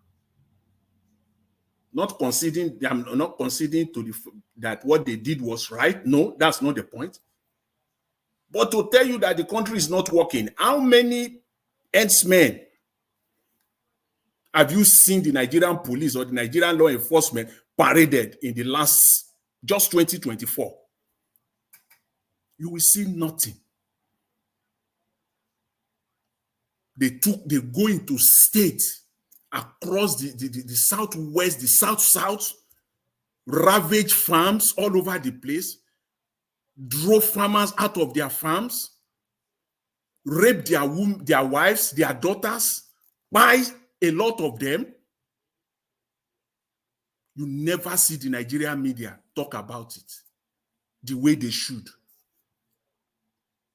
They should remain on it, if not the fact that they are pandering to the government. And that is our problem in Nigeria. That's our bane. It's one of the bane to the development of that country. So I support it. I'm in support of self-determination. Let everybody go. That's the only way. There is nothing like Nigeria in the first place. It was a fallacy. It was a dummy that was sold to the Nigerian elite back then. So please let's just remain focused. At the end of the day, whether they like it or not, the Yoruba nation will come, the Biafra nation will come. Any other entity in Nigeria that demand their self-determination, the self-determination of their group, it will emerge, it will come. Mr. Jonathan, please, can I interject you for 10 seconds? Please go ahead. Are you aware that the first place the Europeans stepped their foot on in present-day Nigeria was the ancient Benin Kingdom through a seaport called Gelegele Seaport? That was the first place, the ancient Benin Kingdom, by the Portuguese. Yes. And the British also were turned back in their first coming to take over Benin Kingdom. They were defeated. They had to go and recruit the present-day NATO forces, the European nations army, in the infamous invasion 1897 massacre. So Benin already was a kingdom. The Brazilian government also addressed a letter to the Oba of Benin, Chubuari, to thank them that Benin Kingdom was the first kingdom to which Brazil happy Independence Day. It was a country of its own. You can Google it. Yeah. So I'm aware. Nigeria must break. It must break. Yes, it's not only Biafra. It's not only Ododuwa. It must. Thank you, sir. Whether they like it or not, it will happen. The lady that called, you also re-emphasize it. You know, the name is already there. You know, they have the United Kingdom, the Benin Kingdom, they already have their name to be a kingdom at the end of the day. It will happen, whether they like it or not. They can pander to, you know, our elite can do all this because of their own selfish ends. But at the end of the day, this will happen. I'll move forward. I'll stay away from that. But I must say that at least for a long time, I'm glad today to hear this coming out. Someone that will come out and meet the Nigerian media head on today. I'm so glad about that. You know, Mr. Peter will be talking about the Lagos-Calabar project. See, in fact, Mr. Peter Obi is even generous. What a generous man, 30 years. That thing will take more than 5 decades. Lagos-Ibadan Express Road, how many kilometers? As Mr. Oyema of Earpiece will say, it's a piece of cake. Lagos-Ibadan Express is a piece of cake when we're talking in terms of road construction. Lagos-Ibadan is a piece of cake. The way Oyema will refer Lagos to London as piece of cake. It's a piece of cake. They are on it. Till today, that road has not been completed 100%. The budget to it. This 2024 budget, I saw it is still there. They still budget. They still budgeted for it. Lagos-Ibadan Express Road is still there. They continue to siphon money because of that one singular project that shouldn't take more than Lagos-Ibadan Express Road shouldn't take more than 18 months at the max. 18 months. They've been doing it now for almost 2 decades. Yes. If I can interject, yeah, please go ahead. Yeah, Lagos-Ibadan Express Road, like you said, it's even less than a piece of cake. I said that to say, yeah, okay, for example, where you live in Canada, and then where we live in the US here, maybe you have visited Houston or probably a place like Dallas and see how bridges are interconnected. Yeah. I don't Lagos-Ibadan Express Road, last time I checked, there's no bridge there. It's just an express road. It's just an express road. One way, one road. One way, full stretch, nothing. You will not turn left, you will not turn right. Even if you have not been to Lagos, you just land in Lagos for the first time and you are going to Ibadan, you cannot miss your road. You won't turn left, you won't turn right. All you need to do is just get on that road and straight on. You will get to Iwo Road in Ibadan. And there you are in Ibadan. That one, they can't do it for almost 2 decades now. They are still battling. Now you are talking of Lagos-Calabar. Mr. Peter Obi is a generous man, and I believe he didn't want to be seen as being, maybe exaggerating. That's why he said this thing will probably take more than 30 years. Yes, if you don't know that today, if you are a Nigerian, wherever you are, and you don't know that today, whether you are a regular Nigerian, or you are a politician, or you are in government, whatever, and you don't know that, then you must be the most mischievous human being on planet Earth. It will take that, if not longer. And the money, I said it here before, this year, less than 2 months ago, I said they will borrow again. Yes, they will borrow. There is no way they will borrow again. How will Nigeria not borrow? Where is the money? Please, somebody come and tell me. Where is the money they will use now? Where? They can't supply Dangote crude oil. Because why? They are forward sold the crude oil of Nigeria 10 years forward sales. That means that for the next 10, 15 years, they have already sold it out. And in most cases, they have collected this money already. That's called forward contracts. Which means that Nigeria have the obligation. The forward contract simply means that you have the obligation to deliver on a specific date. You must deliver. That's the contract. And the person pays you a premium for that. In order for me to get that, I have to pay you a premium. So Nigeria have collected. So Nigeria must deliver. It's an obligation. So the money they are borrowing, so that is why they have to continue to borrow.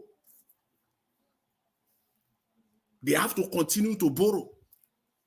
The new grants of 2.2 billion they are now getting. I saw them in Washington. I was looking at the video, all of them in Washington, DC last week, romancing with the World Bank. At the end of the day, they came up with this 2.2 billion new round of loans for Nigeria. This is what they want to use now to pump the dollar, to pump up the naira again. They must continue to do this. Because the truth is this: if you get 2.2 billion naira, $2.2 billion, let's see $2.2 billion in the economy of Nigeria, in infrastructure. You and I know already, ab initio, we will not see the impact of even $100 million on the Nigerian space, talk less of 2.2 billion in the next 6 months, 1 year. We won't see the impact of that money. So that is the state. Okay. That is where we are in Nigeria. So, Mr. Elvis, I really appreciate it. Thank you very much. But again, I must say, I'm happy today that somebody came out and spoke, directly to the Nigerian state and let Nigeria knows their right as far as self-determination is concerned. Thank you very much, Mr. Elvis. I really appreciate it. Thanks to all the panelists. Thank you, Mr. Jonathan. God bless you, sir. Thank you. Okay, let's move on to Oga CM.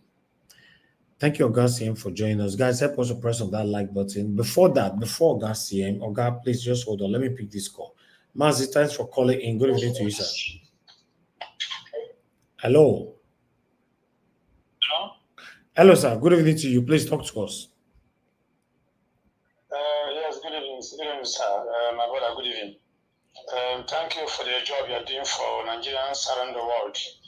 As I always say that God will continue blessing you, protecting you, and make sure that anything you are letting your hand, God will bless you.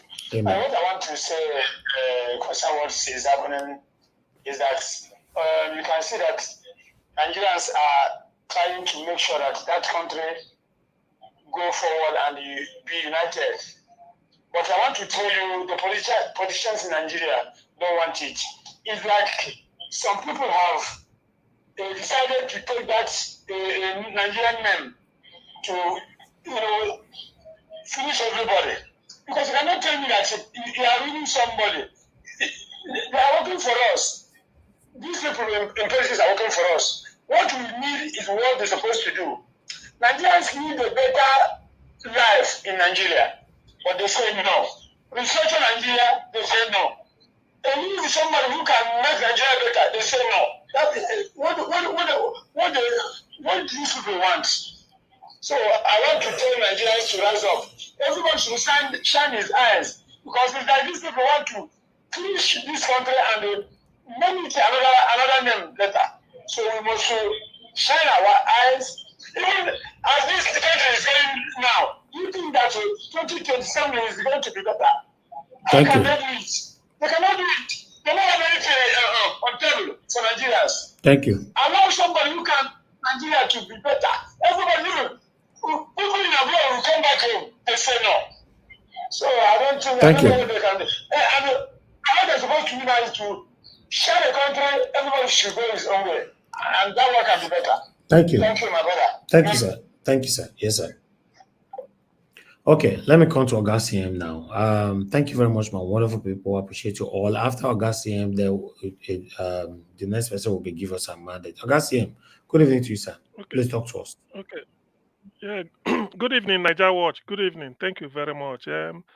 Please, I greet everybody, those listening, those on the panel with me, and all protocols duly observed, everybody. Yes, I want to touch on 2 or 3 things today. Number one, the new piece of news that Yes, Onwike's wife will be one of those to be appointed to the bench as an appeal court judge. Let me say this. What that means, because that's the way I analyze news here. What that means is that Wike will never lose any election in his lifetime again in Nigeria. And this is how it works. If the wife becomes a judge of the Federal Court of Appeal anywhere, because there's an appeal court in Enugu and the one in Benin or Calabar or Kaduna or Kano or Meduguri, Abuja, Ilori, anywhere, Lagos, they are the same appeal court. I heard Professor Michael Zekome say it. That if they said appeal court had decided, you don't need to go to another appeal court, as long as it's federal. So what it means is that, like I learned from one chap, if you defeat Wike in primaries, he may go to court, or he may go to election tribunal. At election tribunal, you rig him out. He will not go to court proper. If he gets to appeal court, what it means is that it's not that his wife will sit on the appeal, but his wife, because appeal court judges, they know themselves, they go and shop. They call it shopping. So they don't care if he's the judge in Calabar High Court, Federal Court of, Appeal Court in Calabar or in Yola, that is favorable, that we do the bidding, while the case is in Port Harcourt. They will transfer the judge only for that case. At most, he will be there for 3 months. Then they will transfer, because it's a federal appointment. So that is the way it works. Let us remember, for those that may disagree with me, there's a man, this Justice Bukachua, the one that said it in the Senate, that the wife, the senator from Bauchi, that Bauchi Central, Bauchi South, he said the wife helped so many of his colleagues here to win their election, because they will always go to the appeal. When he gets to appeal, they will win. How did it happen? Because of the what is it called? The connection. So in other words, yes, Onwike, remember, it's not because of maybe something happened a few days ago or this thing. He's no longer sort of in good terms, politically speaking, with Dr. Peter Odele. This was the plan. All of them, Peter Odele, the wife retired as Supreme Court judge. And then that was the person that helped Wike in his own words, when he wanted to be chairman of Obiokpo local government. They don't want to give him second term or all those things. He said, why people were going to the tribunal, going to this Port Harcourt or wherever to go and protest and then shout. He was heading to Odele's house. He said it. Only to come, the gate man said, what is it? He says, madam, please, we want to see mama. And just like panting until they said, okay, go. This is Nigeria. So this is now in the open. For those that will also whose brains must have calcified, they should go and listen to the interview. I think Professor Chido Dienkalo, when he was saying it that the bench has been hijacked, people now, those that become judges are the children of judges or the children of politicians. In those days, it used to be poor people that can, from nowhere, you could rise up and become somebody. It's no more. So when the children of politicians, I mean, children of judges are replacing their parents, and the wives of politicians are there because of their husband. Because we can will not be, somebody will tell we can look, your wife is in the court of appeal. Can you help us? If it's in PDP will be using her to. You see, this is the way it works. It's like a cult.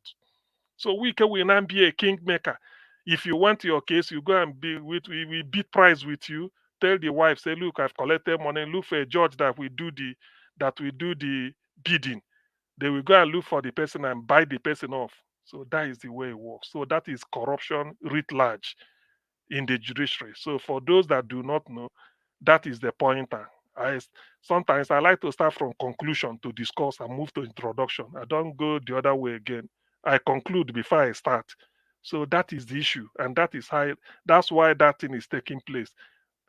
Now, for if that didn't shock you, look at look at this one.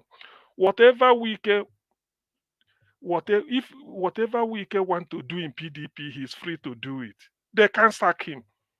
They can't send Wike and say we expel you from PDP. It's not possible. Not because he hasn't committed the offense enough to merit expulsion. But they said in Nigeria you can get a court injunction that you can never be removed. Can you imagine? Say that is what Wike has. That's a court injunction that he can be removed. So what democracy are we then practicing? Who helped him to conjure the court injunction? Justice Mary Odele when he was at Court, because these are his gang, these are the family that brought them up. We know all this. The Nigerians, we see all this. That is why they say this way had a career. This. So where are we? Where is Nigeria headed? Which brings me to Professor Banji Akintoye's interview with Ruben Abati. Professor Stephen Banji Akintoye is an emeritus professor of history, University of Ife. Since 1976. He became a professor 1976, professor of history. So it's been a long time. He was a senator representing either Ondo State or in those days under UPN during the Second Republic. I think the way the state is now, he's from Ekiti, so they call him Babe Ekiti. I do follow him. For such a man to lead a struggle like that, you don't just dismiss him. He's not an illiterate. Look at the way he's speaking, full of confidence and conviction. Very diplomatic, but very emphatic. You can't fault him. So I listen to him a lot. Look at what he put down. That Yoruba nation is a fait accompli. They are living.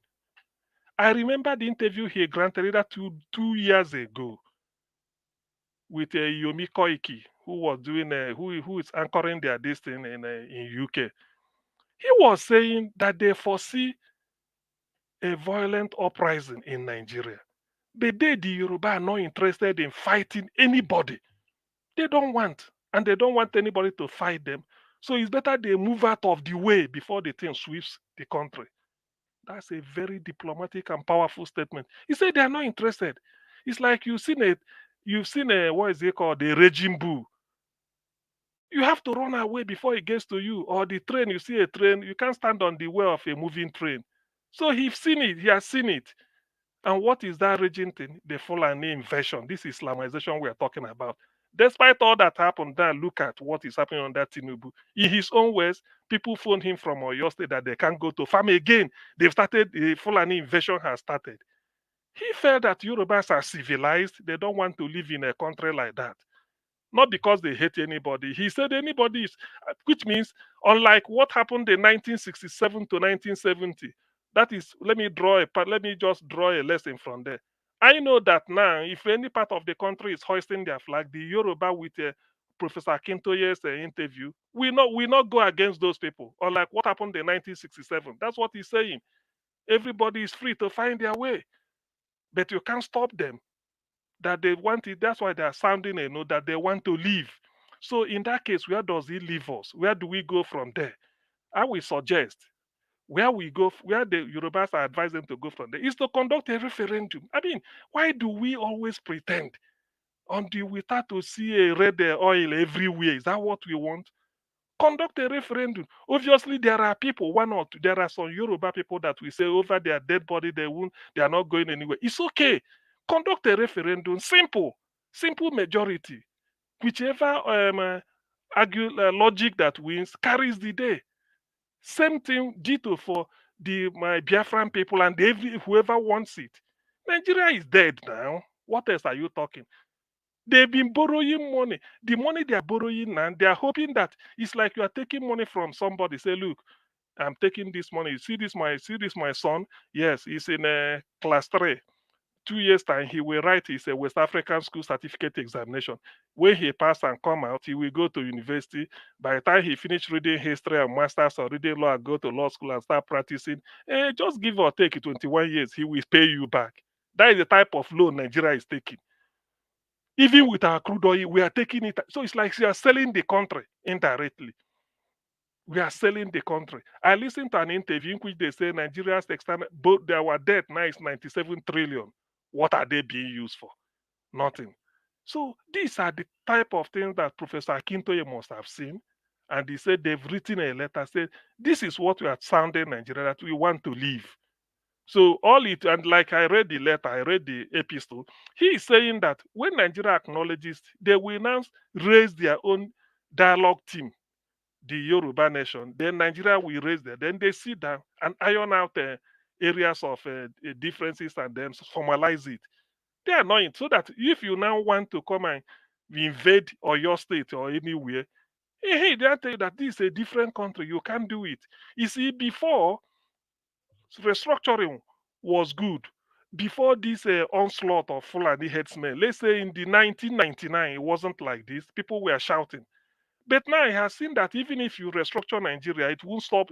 It won't solve the problem of somebody invading a farmland, raping women, raping the children and every underage girls, taking them in hostage, destroying the farmland, and even murdering people in situ. So that's what he's saying. That even if you restructure, it won't solve the problem they've envisaged. So the only way is for them to be a little bit apart and survive, and that is what they are going.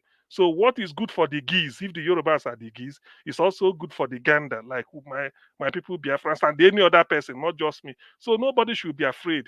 There are countries that are 4 million, 5 million. What is the population of Norway? But they are powerful. What is the population of Denmark? What is the population of Sweden, Finland? Finland is manufacturing Nokia, and people are shouting, oh, Nokia, Nokia. That's the population. Ericsson's from Sweden. Denmark is only Dano milk and one or what of the things, all things they use. Technology. Norway is fishing. They're in the Atlantic, they're in the coast. They perfect their fish tank with some North Sea oil or gas. So there are things anybody can do. Let's not just feel that if we cannot keep together what the British joined together, then we've committed a crime against humanity. No, it's not. I'm so pleased that Akintoye said, and he's a professor of history. He wrote a book, I think the history of the Yorubas. I've seen the book, but I've not fully finished reading it. I read a little bit of it. So when such people are speaking, I listen because it's just like an encyclopedia of history. He knows, but he can't say more than he's saying. That's why he was a bit diplomatic, but very emphatic, clearly on what he wants. But he may be pretending as if they don't know. You don't do it. Put his proposition to test. And what is that proposition? That they want out of the union, out of the Nigerian mess. How do they do it? He doesn't want war. He felt that people are attacking them. They are not attacking anybody. I've not heard that Yorubas are decided to go to Olu in Imo State or maybe somewhere in Rivers or in Enugu. The Yorubas are attacking people. They don't. Same thing with Igbo or even other ethnic. It's only the Fulani. So he felt that rather than matching disaster with disaster or force against force, the best thing is to give way. So that is the logic of his presentation. He felt, look, let's go our way. With our civilization, we are different than for being in a country in which some people feel is their birthright to lord it over others. Now look at what he said. I thought I missed that. January 24th and January 26th. They don't recognize Tinubu as their president. Well, everybody says that. Most people say it because of the rigging. But to now say that they won't stop them or you now want to, no, no, no, no, no. Look, even the Biafrans that are demonizing, we didn't even do as much as the Fulanis are doing. I don't see there are Biafrans that have gone up to Kaduna to go and slaughter people of Benue State or even in Borno. It's only in the southeast they want to maintain peace. Yet they are being victimized. Even in Nandekano is being denied right guaranteed to him by court, the freedom he should enjoy. So this what Professor Akintoye said today gladdens my heart. I welcome it, and I want further development on it. They should pursue it aggressively in the sense that letters should be drawn up. I want to see him interviewed across every media. If he can, such people can come here, good. I don't mind, because in this case, because I always believe in the power of dialogue. I like dialogue because by dialoguing, you are exchanging ideas. A superior idea you will learn, or you may even tweak your own, or sort of do it in a way that you can now understand understand the other man's viewpoint, than to keep quiet and pretend that we shouldn't touch it. Who said so? Nigeria is the only country joined together by Britain that is still existing the way it was joined together.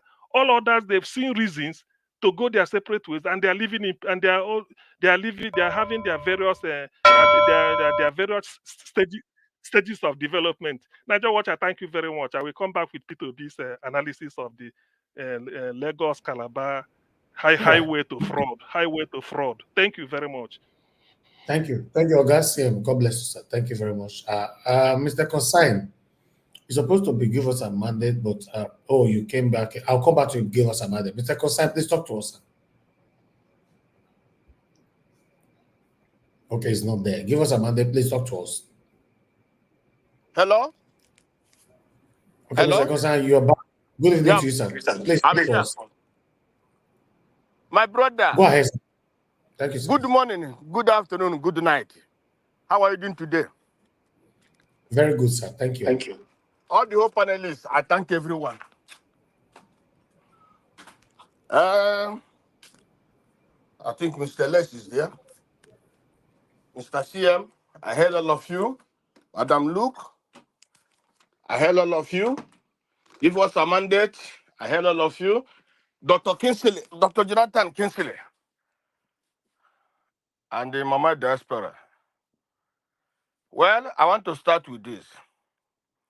For me, it's a disgrace that one tribe in Nigeria is disturbing everybody in Nigeria. It's a disgrace to own a whole country of, they say, 220 million, which I don't know. Nobody knows the distance of that country. One ethnic tribe, which is not up to 10 million, is buying people in Nigeria, disturbing everybody in Nigeria. People cannot go to farm because of one ethnic tribe, because they're in charge of the military, because that's why. I said this many times here. Ghana people rose up against these people. Central African Republic rose up against these people. But Nigeria won't become, I don't know. It's unfortunate. And I watched that interview of that man yesterday. I heard what he said. People wanted to leave the marriage. It's not a bad thing. It's not a bad thing to leave a marriage you made with somebody. As long as you know what you are going for. If you're not comfortable in that marriage, in that way, you can leave. In this country we have, this Nigeria we have, honestly, if we continue to say we are going to stay there, there's nothing gonna change. Instead of changing, it's becoming worse. Because one ethnic group believe that they owe the country. Nobody arrests them for anything. Whatever they do, nobody arrests them. Even if you want to go and arrest, even if you want to go If they come now to anywhere and slaughter people, and those who want to fight back, the military will come after you. That's what the military are doing. That's why anybody talk about this military. We don't have military.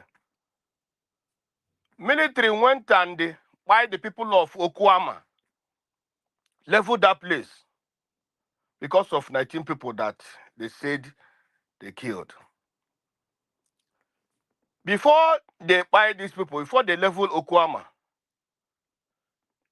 in Niger State has wide more than, within that time, they wide more than 20 or military officers. And the governor said, no, leave us, we'll settle this, we'll settle it. All the whole Fulanis throughout the world are here. We are settled them, we'll talk to them, and not to happen again. But for Okuama, it's not about settlement. It's about to go there and level the place. But today, what happened again? 2 days ago, in Niger State, same Niger State, they have killed again, by about 6 or 7 military officers. Is any place leveled there? Has anybody been arrested? Has the king of Niger State been arrested? That's the kind of country we have. Honestly speaking, me, myself, I don't like seeing red blood. I don't like seeing it. I don't. And where injustice festers, I don't like that place. I don't like any place. I have not removed blood from anybody in my life since my life. Even like this, take a stone or knife, nothing. I have not done it in my life, and I will never do it.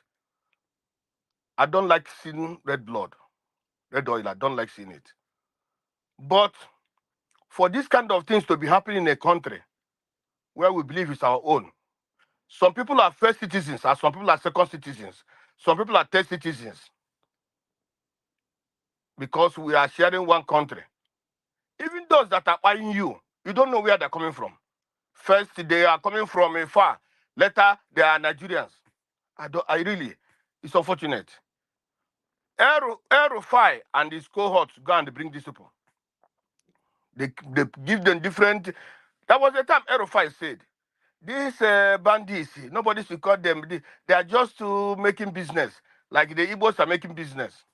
The people that are dangerous are those that want to leave the country. Can you imagine? I know that, so I have that interview. That's what Aerofy said. Those that are buying people, the terrorists, the Fulani terrorists those things are nothing. They're just making small money to get to eat. Can you imagine? A whole man. Do you know that today, Aerofy's son have one of the big in that assembly when the committee is heading it? The same thing with Ibori, the same thing with about 3 or 4 former governors or what. Their sons are heading different positions in the House of in the reps. That's the country we are bidding for the future. Now, see what I said. CM talk about Wike. If Wike goes there, tell me what will happen. What will Nigeria look like? Then whatever he wants with Tinubu and all the rest, they get it. As of now, they get it. We don't have judiciary as of now. Then talk less of when Wike's wife goes there, become this thing. So where will we be heading to? Every day they're borrowing. Every day they're borrowing. What are they using this money for? Nigeria have many roads now, many roads that are not motorable. Why can't they repair those roads? Why can't the government repair those roads? Instead, Tinubu is bringing his friend Chagori from Lebanon so that they can siphon more money. A road that even 100 years have not finished. That's the road. While there are many roads, many roads that are many federal roads that are not motorable, that they're supposed to repair, but they're not going to repair that one. They want to put a new one which they can collect money and eat. Nigeria has become a Mugu country. A Mugu country. Mumu country. Where some useless people do things that they like, they want, and nothing happens to them. They believe that they have the support of the caliphate. They believe they have this. And you see, the thing is that Tinubu deceived the other state of Afenifre. He deceived them. He told them, no, wait, I'm going to do this. Wait, I'm going to restructure the country. Wait, I'm going to. But they know now, they know that he cannot do it. He cannot. You only want to go there to be answered president of Nigeria one day. That's what Tinubu is there for. Not that he's coming to rule Nigeria. He just only want to be there to be president of, at least even for one day. And now he's there now. But I pity for all, we are Christians. That woman, that's her wife. Well, God will see, God will judge her. Because as a wife of he says he's a pastor. And the husband, he knows the husband is committing this kind of crime. He's putting people's life in jeopardy. He's supposed to even to say, I cannot be part of this. As a Christian, as a pastor. Well, a crook is a crook anywhere you go. A crook, any crook, a crook. That's why my life, I don't want to be with any crook in my life. A crook is a crook. If not, that woman is supposed to, her conscience, she's supposed to look at her and say, no, I can't do it. My husband, please, let us save people's life. We are this country. What are we doing with money? We have already acquired this money. What are we going to do with all this money we're acquiring? We have made them, we have become president. At least let us resign now. Let us see how to help these people, help Nigeria to grow. But she can't. Only one day, only driving a private jet and this and that, which they have also a bigger private jet. So this word of insatiable, people are not satisfied with anything in life. It's very, very unfortunate. Even for a woman like that, even for her kids, what are you going to do with all this money? Be greedy. You have one. You have. They're not even looking at Abacha. They're not even looking at all the people that are quiet or Abiola. All of them. They're not looking at them. They go with money. What did they buy heaven with money? Nothing. You can't buy heaven with money. People have no single conscience. I wonder how people go. Me, as of me now, every day when I sleep, I wake up in the middle of 3 o'clock, 3 a.m. in the morning. I start thinking about people in Nigeria. I start thinking about the downtrodden.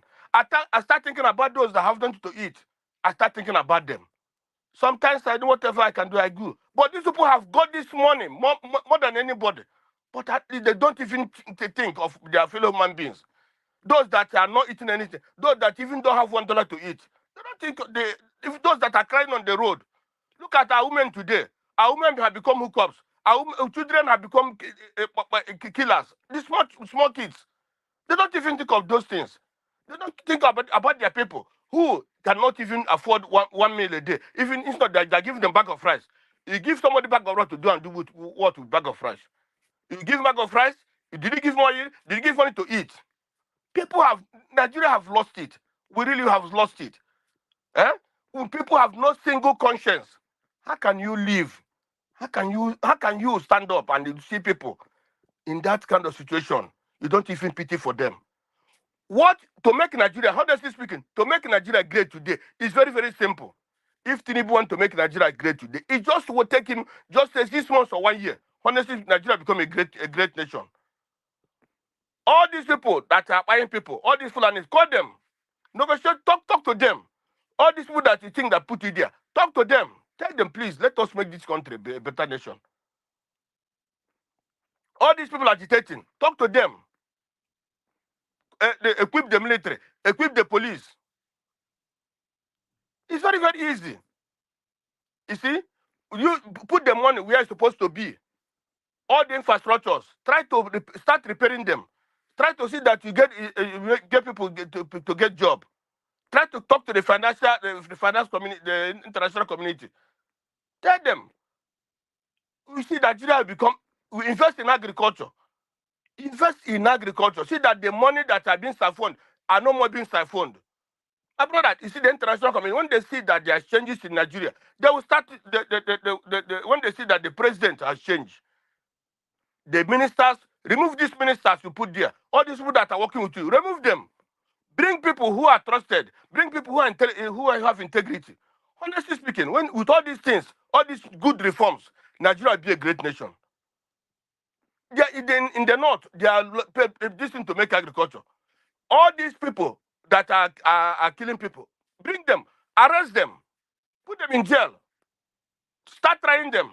And then when the international community see that you are working, you are changing your account, my brother, honestly speaking, you see the investors will start coming in. Investors will start coming in. but they are not interested in doing anything. What they're interested in to make the people to become slave to them. Make the election, the thing, at least one of the good things that you can do for your country is for the people to have good election. If the people have good election, they'll be happy. Today, which in the whole state of Nigeria, how many states have good election? It's only maybe Oyo. I know that Oyo, they are Ibadan. They have Oyo State. They have good election. Okay, okay. Thank you, Mr. Elvis, for giving me this opportunity. May God bless Thank you. you. Oh, Mr. who's talking? Mr. It's Elvis. coming. Sorry, Yes, Mr. John. Mr. Elvis, I just want to welcome Oga Concern to Federal Republic of Mugu. You know the way Nigerians and even the Nigerian government, you know the way we fought against that tag 419. You know, we fought against it so much. We don't like it. It's Nigerian government fought so much to remove that tag, that thing 419, remove it from Nigeria. I think it is time for us now, the Nigerian government, to start fighting that war of Mugu, and Nigerians too, because it's the Federal Republic of Mugu. No, it's not. The Nigerians are the ones supposed to stand up and fight that, but Hello. they're not standing up. Hello. I know Mr. Elvis. Okay, I know thank you. Mr. Elvis. We come against that. Please, thank you. I dispute that. I reject it. You can't call Nigeria a country of Mugu. That's not funny, please. No, but Mr. Elvis, these people No, are you turning us can't to use Mugu. that word, sir. You can't use the word. Don't justify it, please. No, I'm saying that the government is turning us to but Mugu. you Whatever use they that do, we word. agree. You That's use what I'm saying. the word of that concern. You shouldn't use that kind of word here. Okay, no problem. I retrieve the word. You know, you don't use can you call Nigeria a whole country, a country of Mugu? And then, Mr. Jonathan, you are justifying that, you are supporting it. Please, you don't say such thing here. How can if it's not working, the country doesn't have any issue, it's the people. If the people know you are tired of the suffering, go and fight the people. You know, it's not the country, it's the people that is ruling you. Thank you. Oh, please mute yourselves up. There's noise coming from your end. Anybody that are muted. Osita Dima, you're on the backstage. Please turn on your camera. I want to see who is behind that name. Turn on your camera. I want to see who is behind the name, please.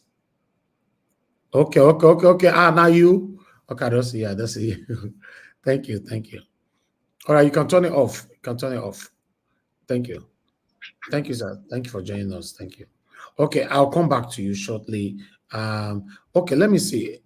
Oga Osita, is it your first time on the panel? Of course it's not. I've been here countless times. Exactly. I know. But you know, the last time we don't call this panel, it's already 7 years now. No. It's not been up to 7 years. I was last year, I believe, sometime in February or thereabout. Yeah. Yeah, that's true. Okay, I'll come back to you shortly, sir. Thank you. Absolutely. All right. Let me go to the next person. Give us a mandate. Are you there with us? Okay, I'll come back to you. I'll move on to the next person. Madam Luke. Madam Luke, it's good to have you on the show. Good evening to you, man. Please talk to us. Good evening, Mr. Elvis. Can you hear me? Yes, ma'am. Can hear you. Thank God, my microphone will disappoint me today. All right. Well, good evening, everybody. All due protocols. How Mr. CM be talking? All protocols duly observed. So I was listening, and you see, there's some things that I don't. Who got GPS for there? So there's some things that just don't make sense, and the more you try to rationalize it, the more you get confused. Unfortunately, we cannot say exactly how we feel about our lost direction. But with every bad followership, you have to blame the people also. I would have loved to use something worse than what Mr. Concerns used, or Mr. I think is it Mr. Jonathan? Because I've never seen a situation where the marriage between bad leadership and bad fellowship have been cemented to live happily ever after. I don't understand it. Usually in the same climate, either one will check the other.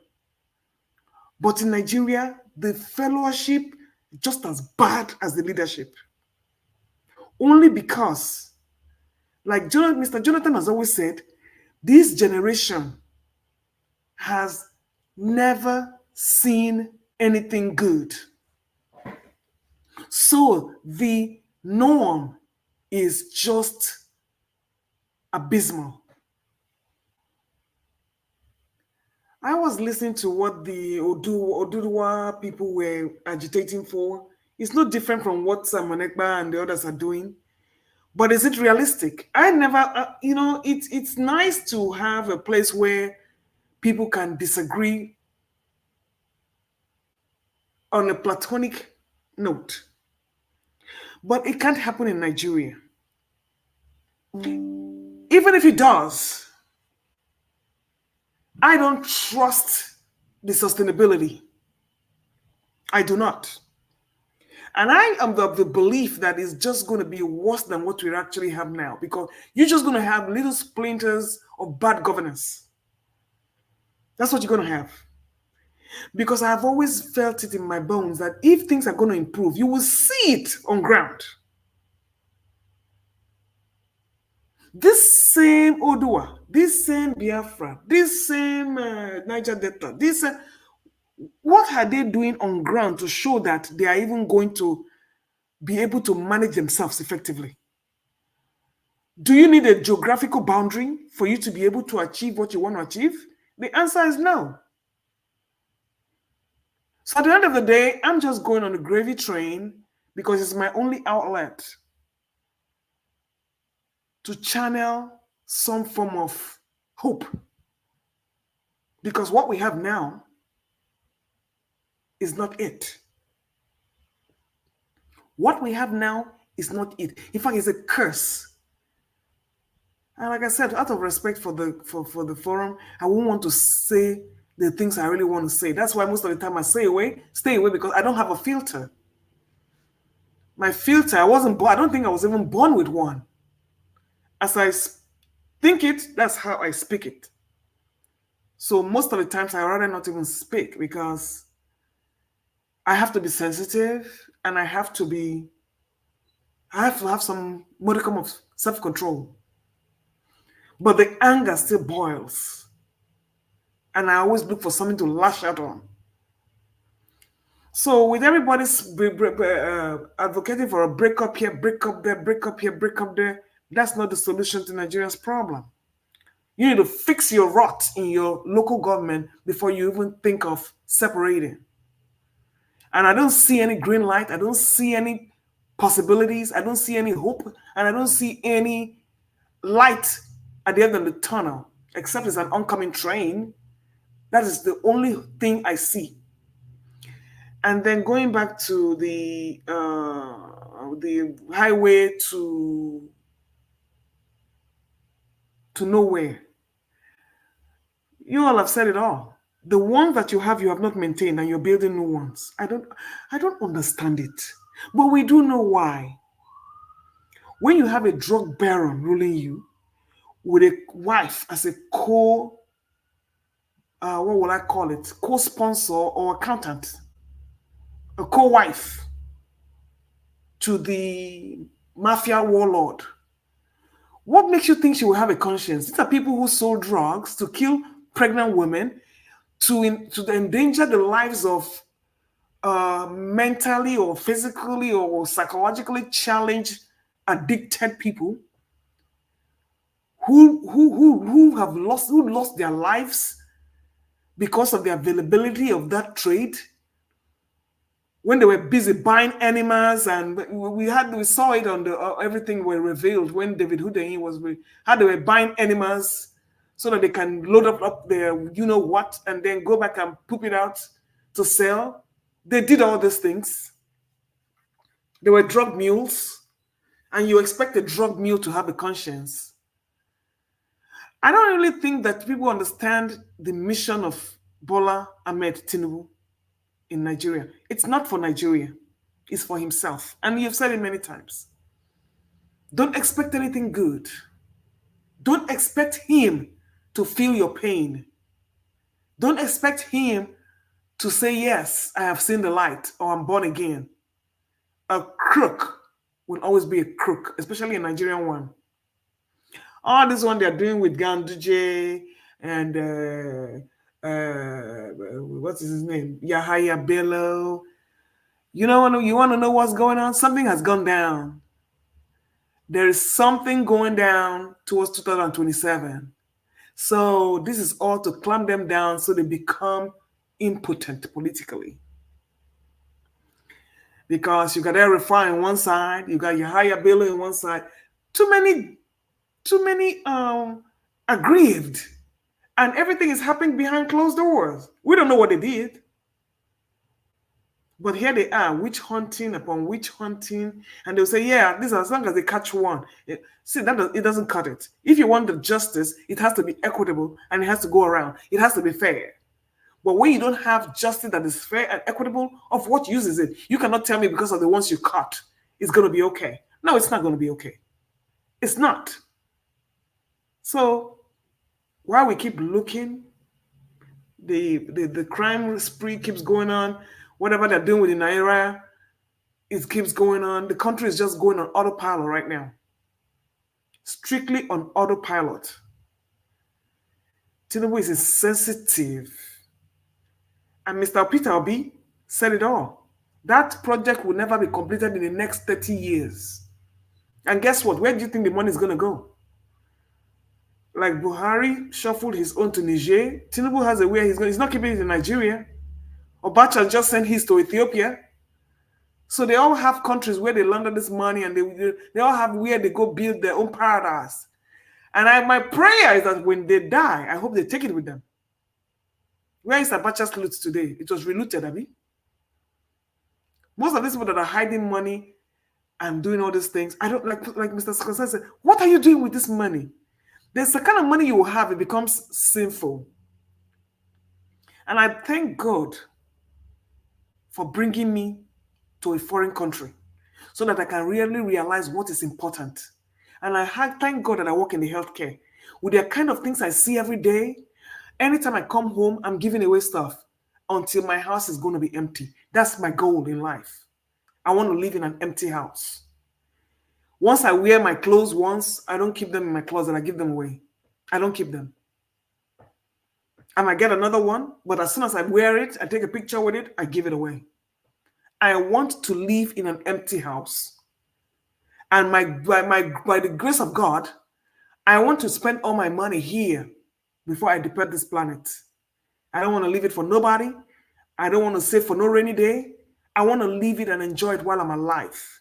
So what are these politicians doing with this money?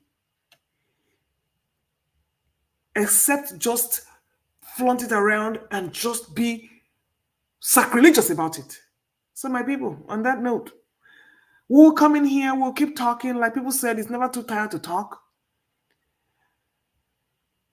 But unfortunately, both the leadership and the fellowship have gone deaf. Not only have they gone deaf, they have gone dumb. Total handicap all over the place because there's no dialogue. And people are saying we need to dialogue and we need to dialogue, what do you say, peacefully. When has peaceful, when has anything peaceful in Nigeria worked? When? And thank you, Mr. Concern, for just saying it the way it is. I don't want to go tribal, but it is what it is. Not until you rein in those Fulani headsmen who are in all your government, Nigeria is going nowhere. They are in the banks, they're in security, they're in real estate, they're in aviation, they're in transportation, they're in the seaports. You are in a total lockdown. Now, when you go to bed at night, just figure out how you think you're going to escape from that.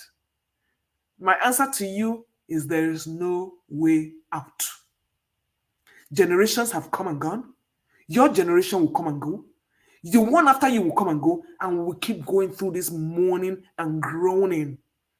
And then until the weakest among us will go, will payment, and then more weak ones will come on. So at the end of the day, you got to fight for yourself and make yourself happy. That is why I always celebrate myself. Because tomorrow is promised. Yes, dear. Madam Luke, just 30 seconds. Let me say this.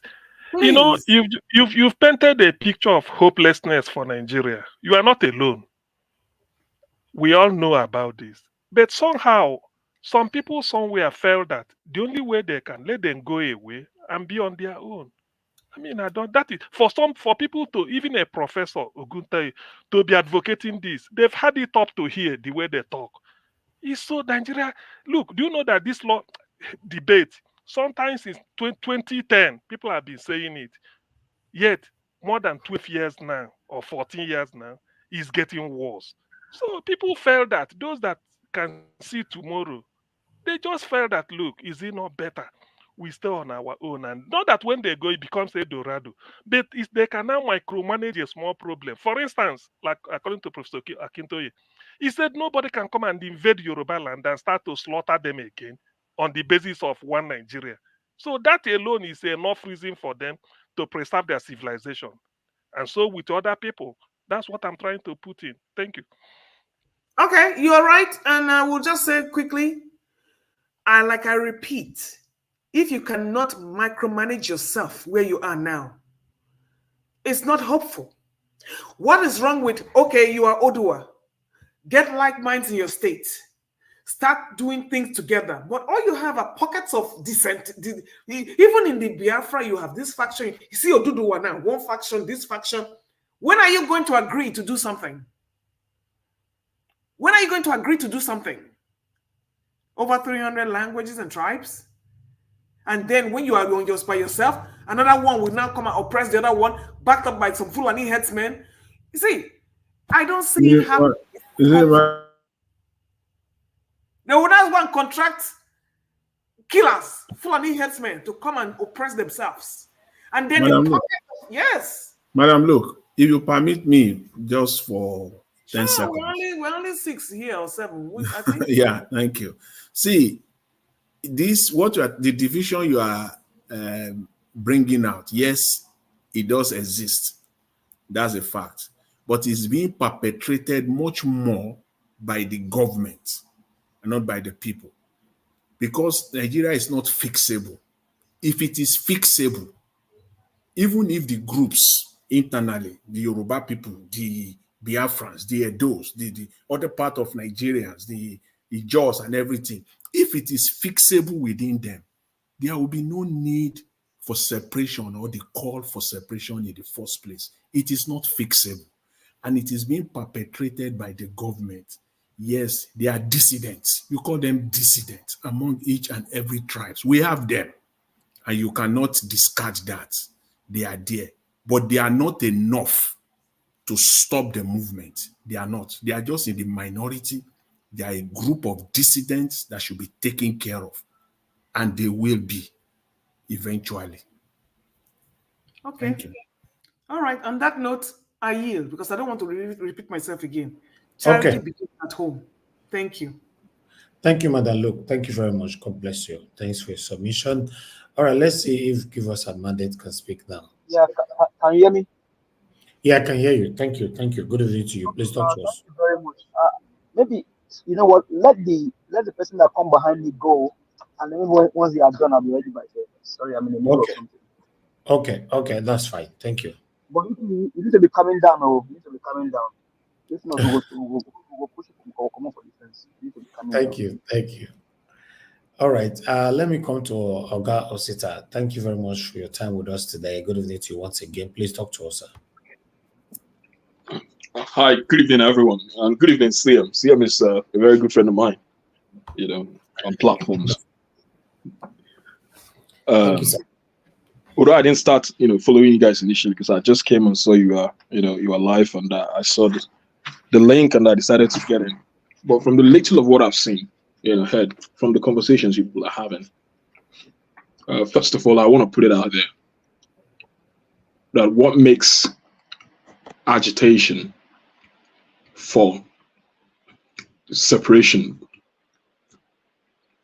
seem like a crime is the approach in which the people who spearhead those movements administer it.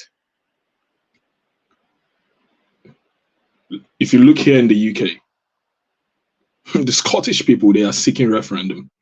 They've actually had two referendums referenda conducted here in the UK. They didn't have to shoot guns. They just followed a democratic process. The truth is, most people in Nigeria, if not in recent times, didn't even know what referendum was about. The most peaceful way of dissociating yourself from a state as a people is through referendum. And how is that done? It's done through your representatives, your state assemblies, House of Representatives, your senators. So if I ask on this platform now, if the answer will certainly be nil, because I can't remember any representative of the Igbo people on the floor of the Senate in most recent times, in the past 5 years, 6 years, standing up and trying to move a motion for referendum and self-determination to actually become implementable in Nigeria. So that tells you that the way we are going about it is not absolutely the right way. Because for me, there's nothing wrong about wanting self-determination, because it is also part of freedom. Just the same way it is your right to get into a house, get into a property, get into a bus. Nothing stops you from, if you wanted to get out of a union, there should be a means of opting out. Every door that has an inlet should have an exit. Do you not agree? So now that comes back to what is our, first of all, level of awareness. Number two, how representative is our representation? And this brings us back again to election. Are we actually electing people who carry our interest at heart? If the Igbos, if we truly want to segregate from Nigeria, we must have to get our politics right, even in the Southeast, to start with. So if you're not able to count one, it will be very difficult to count 97. And that's what I think. Unless people who are at the local level communities start understanding what is at stake for them, what they want, how to go about what they want, I can tell you the clamor for self-determination is as far away from us as a million years. Do I want to get out of Nigeria? Probably not. Why? Because I believe there are lots of advantages in all of us being together. But even in these advantages, numerous opportunities, only few are able to tap in to those opportunities. People don't feel like things are equitable. People do not feel like things are fair and just. And where you have people feeling cheated, there will constantly be agitation. So we need to go back to the drawing board. If we do not get our local governments to start functioning, community to start functioning, if we do not take our politics, electioneering seriously, then the segregation you're looking for is the one that you can only get through the barrels of the gun. I'm no coward, but I don't want to die for something that is not reasonable. That's how I would like to put it. Self-determination is a right that every group of people should have. No one should have to deny a people even that. There is nothing wrong with wanting to identify as Oduduwa. There is nothing wrong with wanting to identify as an Ijaw nation, or a Biafra nation, or an Igbo nation. There's absolutely nothing wrong with that. Just like there's nothing wrong with you answering your surname. And you know this hypocrisy people tell you first, you're Nigerian first. I think it's people just paying lip service most of the time, trying to be hypocritic. And so long as we maintain hypocrisy, so long as we do not tell ourselves the truth in the face, so long as we keep on pretending that all is well, all will never be well. Because anything built on lies will never last. And why do I say that? A lot of people might condemn someone like Simon Ekpa. I haven't appreciated a lot of things he's done in the most recent past. But I can tell you that there's been times when I listened to the man and he made sense. The same as Kanu. So we will be lying to ourselves to say, oh, all the things they've said is wrong. No. Have they chosen a lot of wrong paths? Yes. Have they said some things that are right, that are very imperative, integral to the issues at hand? Absolutely yes. And absolutely yes. Why there is a lot of advantage in diversity, there can also be something you call a dangerous diversity. And that is when diversity is not properly managed. That is when diversity is not properly harnessed. Oster, please. Oster, please, if you grant me 20 to 30 seconds, let me chip in this so that to sharpen what you are saying. Casey, what the analysis we are giving, I don't think it's not lost on so many of us, particularly somebody like Professor Banji Akintoye, who is leading Yoruba Church. Now, what I want to say is that Akintoye is telling Nigerians that he has applied.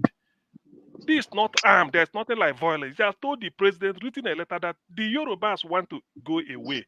That what he expecting, that what he expecting is that acknowledge the letter. Then when the federal government acknowledges the letter, the Yorubas will raise their own representative to go and sit down and iron out the way it should be. I'm coming. So in a situation, if the federal government behave like Buhari, because they've written this letter before, format just like a letter, and then decide to keep quiet, what do you expect Professor Banji Akintoye to do? Please, what is the position of Professor Banji Akintoye in the Nigerian government system? No. He's just leading a, what is it called? Elana Modua or something like that. He's just, and is it a recognized government position? No. You don't have to. That is. You don't have to be. Or you don't have to hold a recognized government position before you start. We can go back to history over and over again. You know, people that stood up. You can even see the Nigerian Labor Union can start a group, right? That's why we have the civil organizations of Nigeria. It could be started by civil society. Okay, you don't have to be a commissioner or a member of the House of Rep. No, you don't have to be. However, it is important that the groups that are agitating for self-determination should also focus on the electoral process so that they can get as many as possible politicians or people of like-minded into the National Assembly. That is equally important. But this could be started as long as you are in Nigeria. Yes. My dear friends, see, I absolutely agree with you in what you said. Listen, because there is something called freedom of information. There is also something called, I believe, freedom of approach. You are allowed to raise your concern as a citizen. But we know that in Nigeria is not a place where all citizens are equal.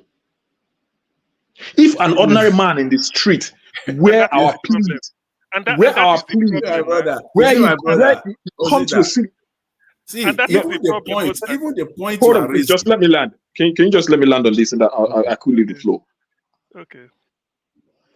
You've seen people do protests, and they turn the protest against them, arrest people. I can tell you that the only place that is fairly safe to raise any concern without getting shut down is on the National Assembly floors.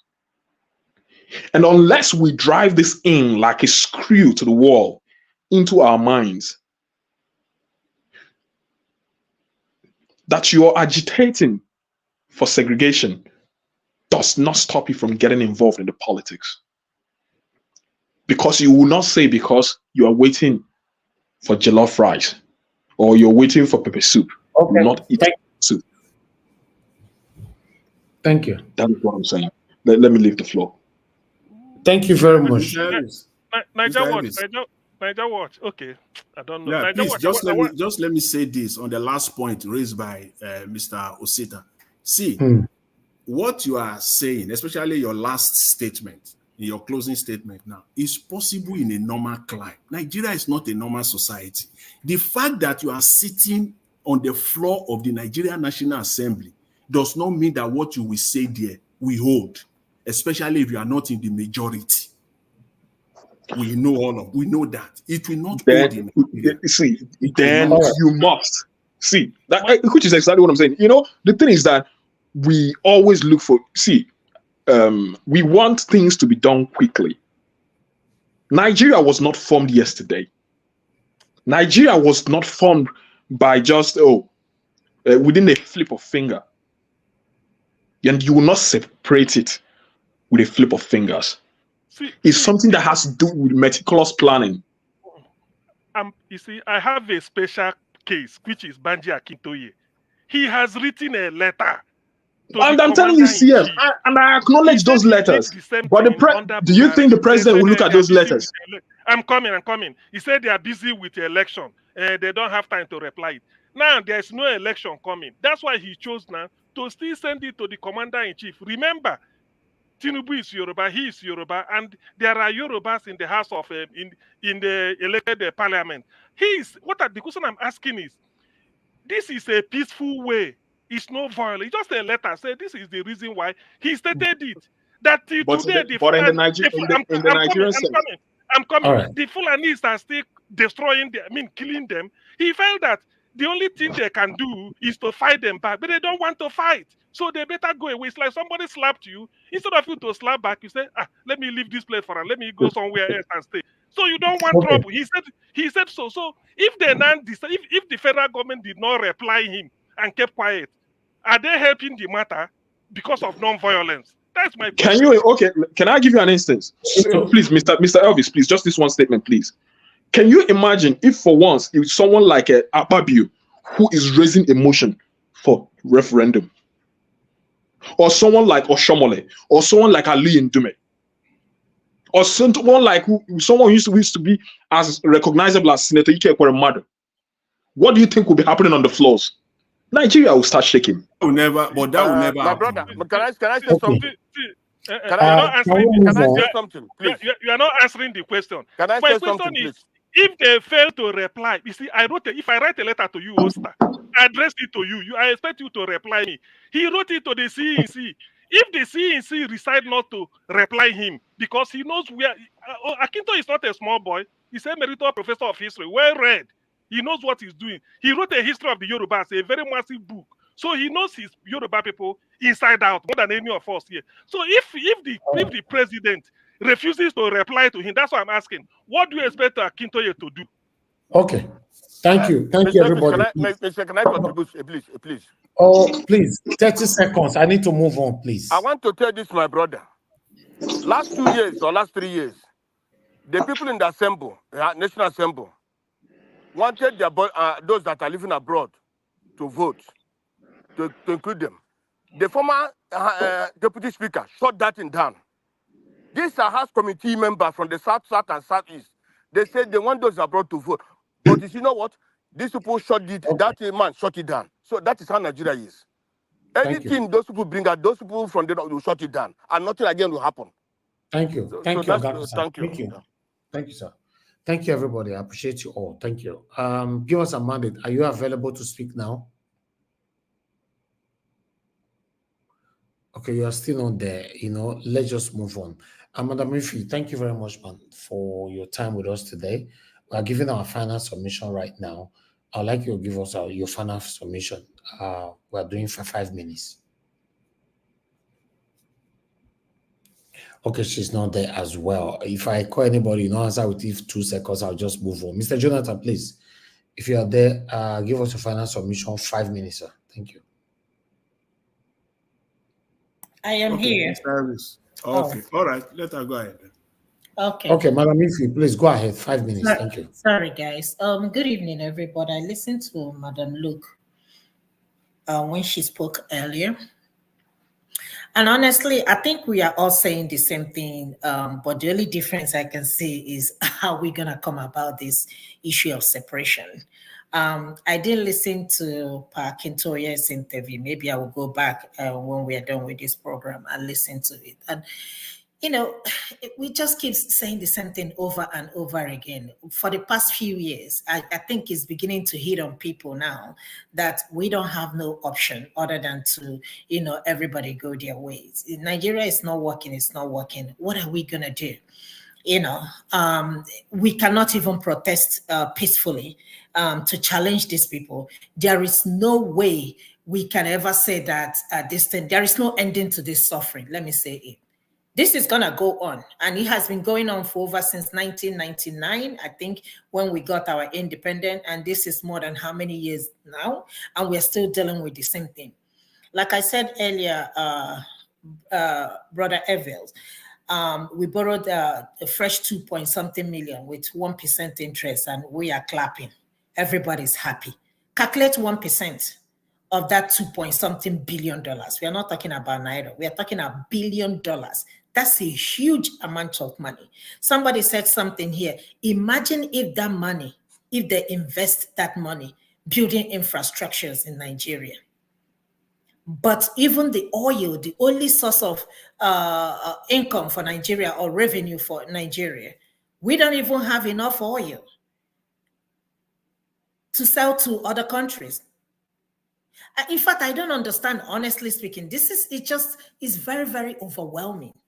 I don't understand how these people go to sleep every night and don't think about the common man. They borrow the money to float naira to see if naira is gonna come down. But the same naira, the same dollar is the money you use to buy cars for the people in the House of Assembly.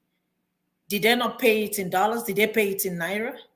I don't know why we keep deceiving ourselves.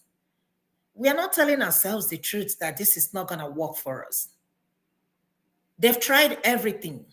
When Tinubu, before he came to power, he is the master of everything. He fixed Lagos, he did this, he did that. Like I said earlier, I don't expect anybody to fix Nigeria. At the point where we are, Nigeria is unfixable.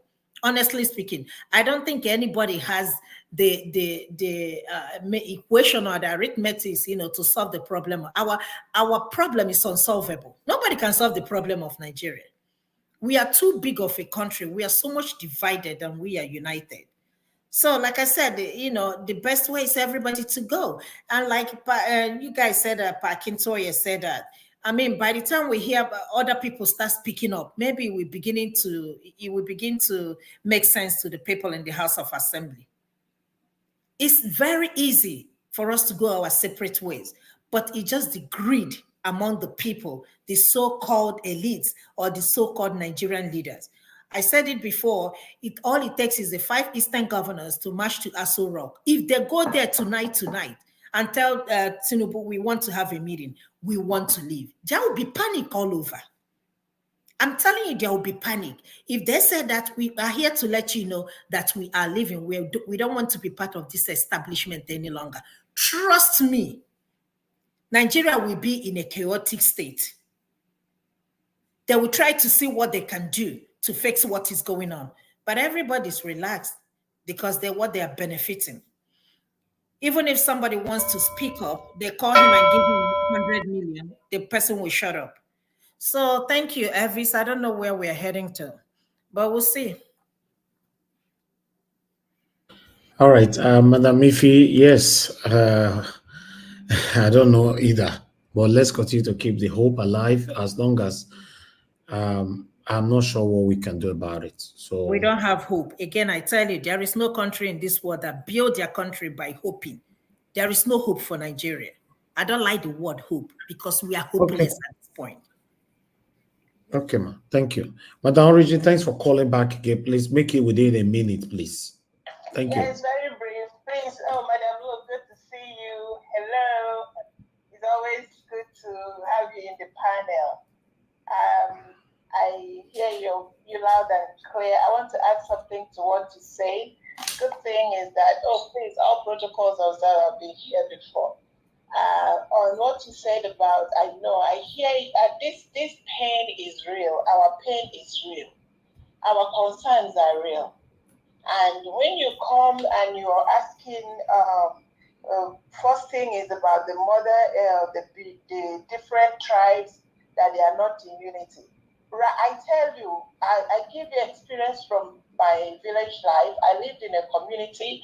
I remember back in those days when things were a little better around 1983 when the government was, by the way, governance should be from the local government. Every rulership should come from the grassroots. But the difficult thing that we are having now is that there is even the grassroots is completely excluded from governance. Everything, they can't even get themselves together. They can't gather to say or to do things that they have been doing. I remember back in those days when the local governments were functioning, they will allocate money. I remember there is a small bridge that connected us to another town. The money came, it wasn't enough. They now called a meeting and taxed the villagers. The whole, 10 communities contributed, and they made it up and they built that bridge. Thank you. That is functioning system. So I believe that and I say the Benin City, I went back in those days. When you read history, sometimes I say I like it because it's attached to Benin. That is where you have the first electricity. I remember when I came to this country, America. I remember one of the old mamas told me when their own electricity came. So there has been All right. development Thank you, ma. in that country before this evil came to us. All right. Thank you. That if they buy this thing, we can still Thank you. breathe. They need to disseminate. Thank you. Let's see how we can help ourselves. Thank you. Thank you so much, Mr. Dawo. Thank you, ma. Thank you. All right. Thank you very much, people. I appreciate you all. I'd like us to quickly move on to the next person. I cannot. This is frozen right now. Okay, Augustine, please give us a final submission. Thank you. Thank you, sir. Thank you, Niger Watch. Let me. 5 Since minutes. Oster has left, I should have said that Oster is the chap I learned who said you can rig yourself into power, but you cannot rig yourself out of poverty. So whenever I quote it, is that Oster I'm referring to. I'm sorry, I should have said so. So what I'm trying to, in rounding up, what I want to say is this. I agree with P2B that the highway or what they are building, they call it, is it not Lagos to Calabar? The one they I don't forgotten the name they gave it. That is highway to fraud. Chaguri and Chaguri is Tinubu's friend. Chaguri and Chaguri is Sani Abacha's friend. These are people that they steal money, they give it to Chaguri to wash it and then bring it in again. So we know what Chaguri is not unless somebody who is below the age of 20 won't hear the name Chaguri. During Abacha's time, Chaguri was everywhere. They bidded all the privatization they were doing. So Tinubu followed this and is the man, is his man.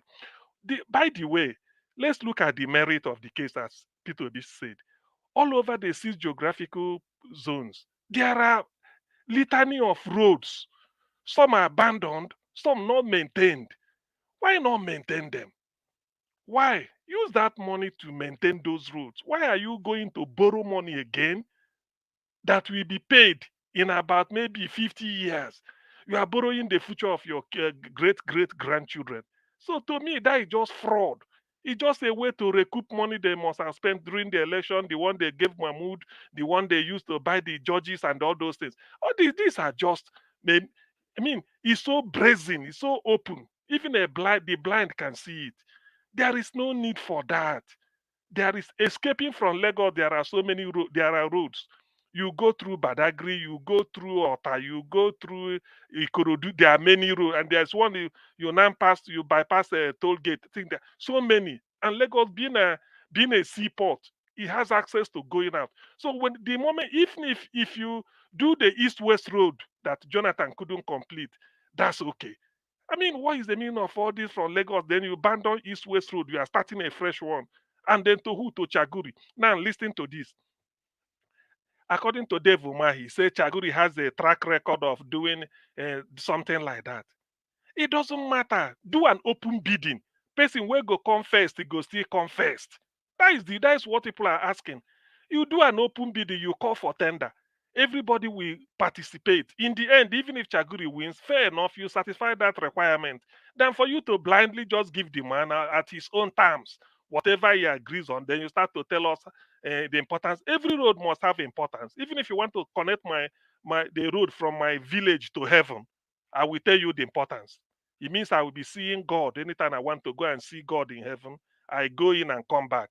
No hold up. So there are all these things that talk. You see, that is just fraud. And if they should allow this to happen, I wonder. Atiku raised it before. They thought it's mainly because of Atiku. Now Peter B gave a detailed sort of rebuttal about where the money can be. And every even okay, Lagos Ibadan Expressway, has it been finished? No. If Ibadan Road, what of Ibadan Ogbomosho Ilori? Is it so good? Has they done that? What of Akur? I mean, is it Ore, Ondo, then to Akure, going through Ife? Is that going through Iloluji? Is that good? It's not. Then you come to the east. There are so many. Look at East-West Road in the south-south. Nothing to write home about. Benin Sapele Auchi, that will link it to Lokoja. Is this so good? Can't it be dualized? Can't it be made better? Nothing. Then you go to the middle belt. You go to, I mean, what nonsense are they telling us? So it's just a way to steal money, and they must be stopped by every means possible. By the way, you don't do this type of project and and hope that you borrow money. Look at it. By the time you finish it, he said the toll should be that 3,000 for toll. So to pass, you pay 3,000. They've checked it that if they do it, they toll it. What sort of arithmetic is that? Something that we've not said that if they finish, they put 3,000. How can it be? What sort of nonsense is that?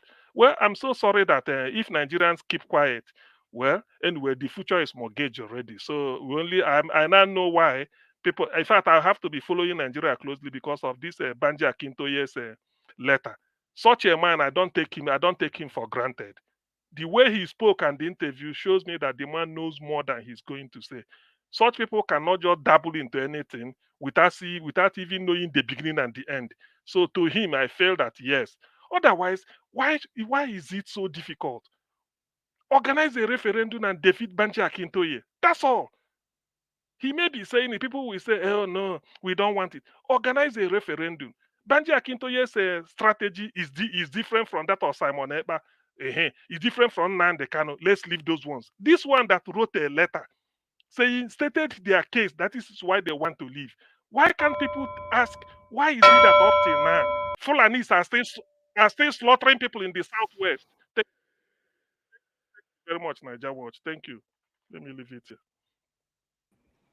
Okay. Thank you, Augustine. God bless. Mr. Elvis. Oh, yes. Can you hear me? I'm ready now if you want to allow me. Okay, your line is not very clear though.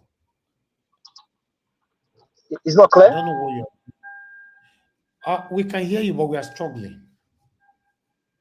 Oh, really? Okay, go ahead. I think we can manage this. Go ahead. Talk to us. Thank you. Okay, thank you very much. Sorry for the long excuse. So I mean, well, to the panelists, thank you everyone for your wonderful submissions. It's been always interactive and then engaging to come here. I think the person that spoke before Dr. CM and then that my brother that I was speaking earlier, I think he himself said some things that actually just he's making his submission and then also alluding to the fact that Nigeria cannot work as a country. Can you guys hear me? Can you hear me? Yes. Yes, go ahead. Yes. Go ahead. Okay, Yes. yeah. Yes. So he himself makes submission, and then also allude to the fact that Nigeria cannot work as a country together unless we go our various ways. Before now, the cry has been there, and it's just so profound now that this country cannot work together. The best is just let the country just let the people just go. Whoever chose to leave, let them leave. This is like a forceful marriage. The country as it stands today it keeps going down. And I keep saying it here. We have seen the worst of the worst in the last election. Now you now have a criminal drug baron with other people, other criminals, and you think this country can change? No. I keep There's nowhere in the world where you see where criminals change their country. No, there is nowhere in the world where criminals would get to powers and tell that they will change their country. It has never happened. And not this man that is there now. He cannot do it. He is there for himself and his family. Now we are talking about Chaguri, the bad man of Abacha. Lagos to Calabar Road is another SPV. Lagos to Calabar Road, it is another SPV. Little you wonder that Lagos Ibadan Express Road was still in the budget. They still have it in the budget. Mr. Never allude to that. So these old men, these criminals, they are bent on not doing anything for their country. That is they cannot do anything for the country. For me, no criminal, no drug baron, no attorney that stole from his client in a foreign country will ever do anything for the people. No Senate president that stole NDC money would do good for his country. No vice president that sponsors Boko Haram allegedly would do anything good for the country. No, these guys are bent on not doing anything for Nigeria. Let Nigerians go. Whoever chose to leave, let them leave. Let them leave. Governance is not rocket science. To govern a country, you don't need, it's not a rocket science. It is just very easy. It is very, very easy. But these guys are making it so difficult. I mean, you had the honorable that came here, that came to market Obaseki, and either to the market elsewhere or to market him, I don't know. You heard what he said yesterday. The ruling class, the elite class, those intimidating words, making it see that if you are not in government, you cannot do anything. You cannot lead. That is just an honorable, maybe a local government councillor, or maybe a chairman saying that. So for me, Nigeria as it stands today cannot work. Let whoever wants to go their way. Enough of this wickedness. Okay, now Elabe is on the run. How did Buhari? How were they able to bring in Mazi Nnamdi Kanu to Nigeria? How? And Bello is on the run, according to them, the senior criminal looking for the young criminal. If they can bring in Mazi Nnamdi Kanu from a foreign country, Bello will not even know if he has left Nigeria or is in Nigeria. They know what they are doing. Everything is about legitimacy, and they cannot get it. Nigerians, You are the owner of your country. Take your country back from these people. Lagos-Calabar Road is under STV. They will loot and loot and loot until they have no more energy to loot. Let's arise and save our country. Enough of these shenanigans. These wicked men. Will they take money to their grave? I don't know. But there's no criminal, much more a drug baron that has done anything good for their country. Thank you very much, sir. All right. Thank you. Give us a mandate. Thanks for your submission. I appreciate you. Okay, let me come to Mr. Jonathan. Mr. Jonathan, please, I'd like you to give us your final submission, 5 minutes. Thank you. Thank you. Thank you very much, Mr. Elvis. Thanks to all the panelists. I greet everyone there. I just want to say this. I think the lady, one of the ladies in our midst, I think is Madam Ife also. She said something, and I agree with this. She said she ate hope. I don't know whether that was the exact word that she used, but she said she disliked hope in Nigeria using that word. I agree. That word hope and that word assurance, I assured you, in Nigeria, you see, I hate it passionately. Why? I mean, when it comes to Nigeria, when it is being used in the context of Nigeria, especially by Nigerian politicians or even Nigerian media, you see, that word, whenever I hear it, I know that deception is not far away. Once you hear hope, once you hear assured, just look around. Deception is in the midst. Deception is right there, hanging around it. So whenever I hear the word hope, whenever I hear the word assured, in fact, it gives me more impetus to look deeper, even go back to listen again, because I know somewhere in that statement, there is one deception there. All you need to do is just look, listen and look. You will pinpoint that deception. It will be there. Nigerians can't use the word hope the way that word is. Hope and assured. They use it to deceive, deliberately to deceive Nigerians. And it has been working for them. Hope.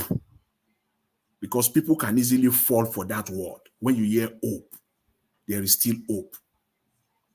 When people are down and you said, okay, the Messiah has come, I assured you. Mr. Jonathan, sir. Yes.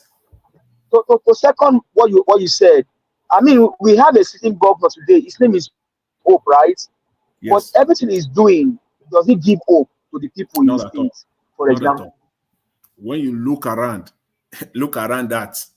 that's everything is all deception and lies. So I have come to that conclusion sometimes around last year. I try to avoid it, even in my personal life. It has I have become conscious of it.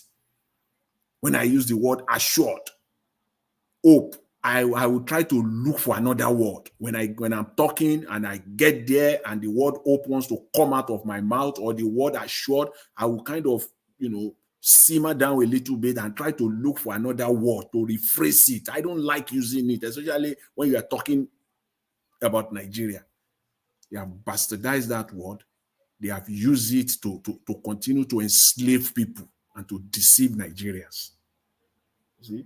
So my brother that called earlier, joined the panel earlier, I listened to him and I kind of have the sense that perhaps, if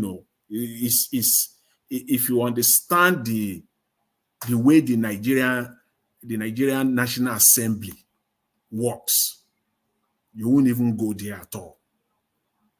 You won't even go there at all. The Nigerian National Assembly is like the ruling party, or the majority party, is the alpha and the omega there. If you are a minority, you are, in fact, effectively, you are useless. The minority party is useless because they don't play it the way they should. It is the majority that decide the agenda. That is how the rule is set. Anywhere in the world, most cases. But there is always a day that they will set aside, that today they will take in everything that the minority wants to discuss on the floor. They will bring it in, and that's what they will debate on. Have you ever seen that in Nigeria? They don't give the minority party any chance to speak. And if they are going to give the minority party any chance to speak, they will have vetted it. They will have discussed it back door before that day, before they will now present it on the floor. So they don't stand a chance at all. Even if you have, those lawmakers that really want to go for that, it's not there. They can't do it. So the only way to happen is that, first of all, you must get majority, which means that you must be the ruling party, kind of, before you can even stand on the floor of the. So to use that route is effectively dead on arrival in the scheme of things in Nigeria. It can't work. That you are looking for the time when you will see a senator or a rep that will stand up and call for a referendum. It is next to impossible. It's in the Nigerian political scheme, terrain as it stands right now. Mr. Elvis, I will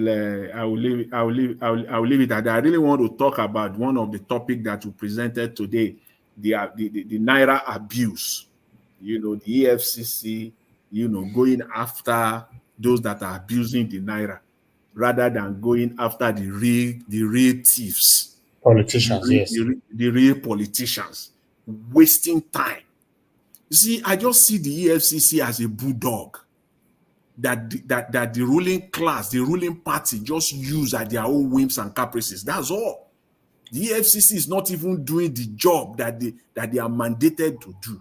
It's just like they are just EFCC. Sir, don't also forget that the head of the EFCC today now is a pastor. Don't forget that too. We have Ruga there now. We have Oshibaju there for 8 years. That was just effectively useless, doing nothing. He's a pastor too, because he's still a pastor. He was there for 8 years. So once they get there, the EFCC is just like a dog. They just, you have your dog. You can bring out your dog, whenever you like. You bring out your dog. Sometimes people boast with their dog. Sometimes people parade their dog. It gives you a sense of power. You feel kind of, you can control a space with your bulldog. Or you go with your dog to the park. And because you have that bulldog, there is a kind of protection that you get. People who know what I'm talking about. You know what I'm talking about. That's how they use the EFCC in Nigeria. Because EFCC is doing nothing. It's just like a bulldog that you bring out whenever you want to harass. All right. Thank you. Anyway, Mr. Elvis, because there's no way you will talk about Nigeria. In fact, you want to get to a point where you just have to minimize your words, because there is no kind words to talk about Nigeria, especially when you are talking about this corruption and all these things, all over the place. But anyway, Mr. Elvis, I really appreciate it, and thanks for the privilege, the opportunity. I greet all the panelists. Thank you all. Thank you. Thank you very much, Oga Jonathan. Thank you, sir. Thank you. Okay, let's hear from Oga Consign. Oga Consign, give us a final submission. The last person on the panel will be Madam Luke. Oga Consign, you have 5 minutes. Thank you. Okay, thank you once more again. I greet us protocols observed. Mr. Elvis, I feel for you want one Nigeria, good Nigeria. All of us want one Nigeria, good Nigeria. But when that one Nigeria and one good Nigeria is not working, it becomes a problem. All of us cannot die in one place. For those who think that if they have their own state, it cannot work, let me start by this. The time with this useless politics came, before it came, in Imo State, when the 419 started, there was a time they said one small boy, they cut his head off one small boy. You know what happened? Some people, we believe that people believe that they were doing 419. They were building houses. big houses and all, which we think that you are not working anything. My brother, the whole state, what rise up and they start destroying the houses because we don't know where the source of their money is coming from. But those kind of things, you can't do it now because of these politics now. This kind of thing, you can't do it now. The place, but if, for example, we have a country again called, let's say, Biafra, my brother will do it again. But for now, you can't do it because if you want to do it now, the federal government will bring their police and not the military. But if, for example, we have our own country, we'll do it. Everybody knows the people who are, for example, even Deta Manini, and he was terrorizing Benin people. You think if that Anini is terrorizing people again in Benin, you think it can be stopped by now? It can't. It will take time before it can start. It can stop because now Nigeria have sycophants and hypocrites. It is those people who are on top that are destroying all the whole states. It's them that are destroying are destroying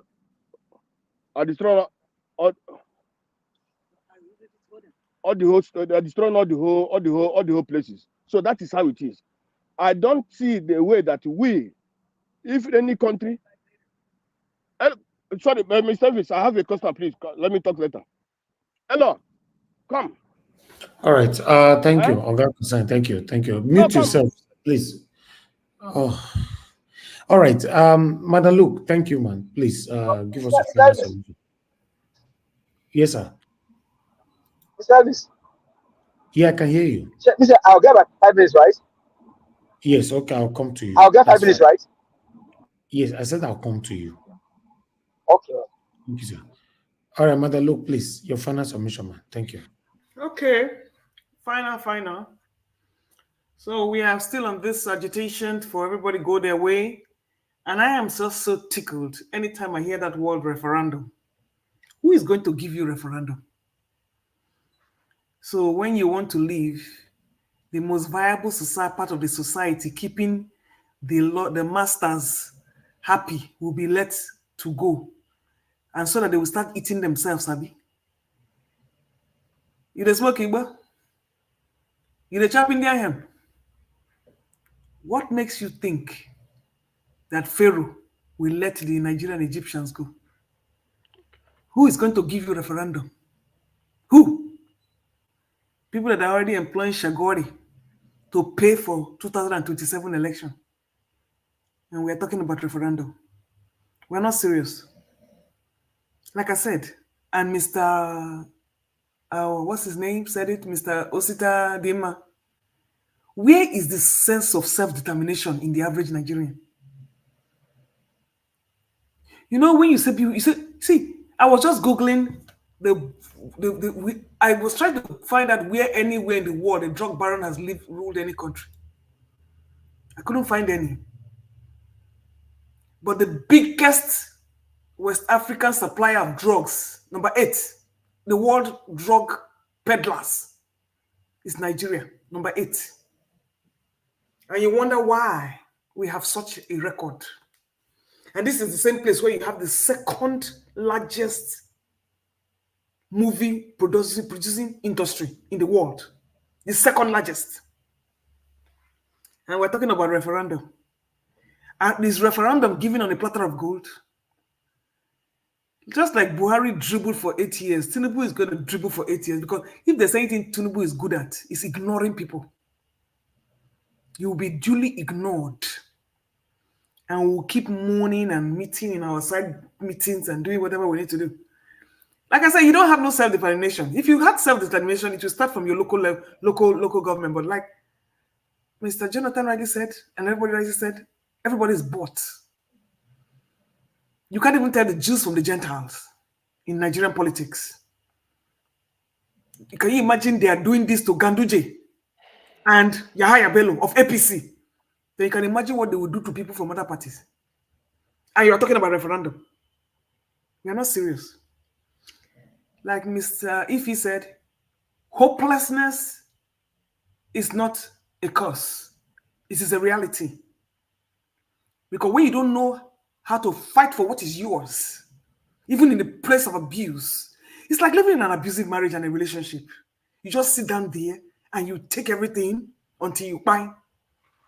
You've done your part because you were trying, and you were begging for amicable divorce. You were begging for dialogue. You were begging for this. No good thing ever came peacefully. Especially when you're dealing with people like drug peddlers who have no conscience. The only thing they understand is money and power. And you are looking for a referendum. On that note, I say good luck. I'm not part of that dream. I'm not part of that dream. I want a Nigeria that works. It's not working. But what you're going to get in the alternatively, it's not going to work either. Because you don't have the caliber of people. Okay, Madam Thank you. Luke. Yes, All Mr. right. CM. We don't have the caliber of people to lead those settlements. We want Nigeria to work. What haven't we done? Look at P2B, the effort we made to push P2B across the line. So, which means we now give up and everybody stay. Which line did we cross? P2B, the real thing now, what didn't immobilize people, but then the thing was switched off. What else do you want the people to do? You get out on the streets. You don't wait for judiciary. Senegal did it. Ordinary to protest for hunger. Ordinary to protest for hunger. Did they do it? Not the 2 days everybody. Then they cool down. Can we move on? Mr. Davis, let me finish my distance submission. No, your time is over, Oga Consign. I don't want to now. speak here. Okay, you remain 1 minute, sir. You cannot leave. It's about 3 minutes now, my brother. Today that I have time to join. Go ahead, sir. Go ahead. Go ahead. Go ahead. So what I'm saying in effect is this. Madam Luke, we know your concern. But at the end of the day, would we continue, all of us continue to stay together, and one people are controlling us, one people are buying us? No, I mean you need to fix your area first and be strong before you think of agitation. Thank you. That's why we Biafrans, we have been fighting all this for a long time. It depends on other people to fight for their right, to fight. Understand? We know that whenever other nations start fighting now, they will find a way to put this in so that they can start buying them. But let me tell you, if everybody resolve with one mind that you want to go, everybody want to go, or even 3 nations want to leave, it will surely come through. It will surely. Let me tell you, many countries that have been on their own, they are at least, even if they don't have money, if they're not too rich and too wealthy, but at least they're living peacefully. People are having a peace of mind when they look.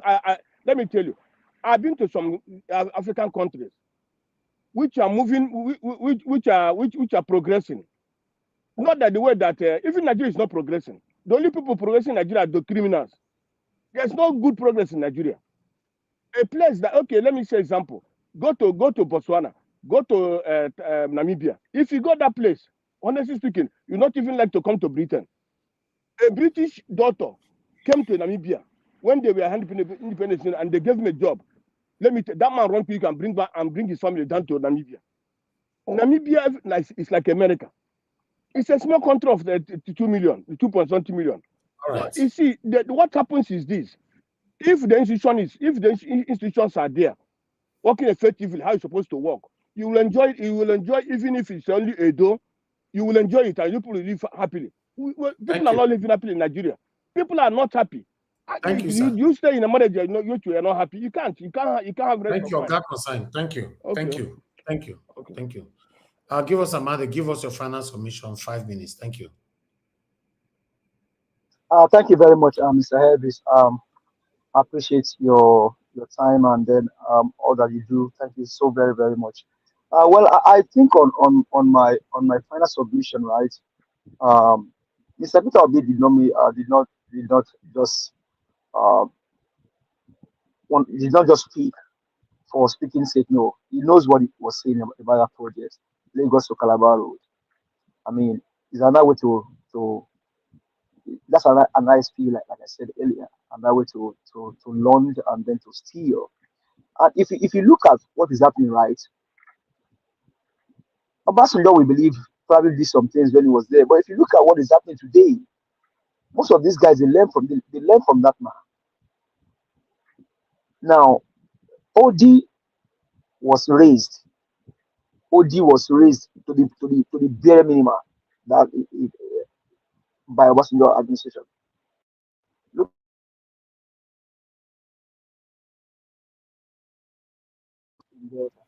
All right, we can't hear you Now, anymore. Give us a mandate. We can't hear you. can you hear me now? Okay, yes, go ahead.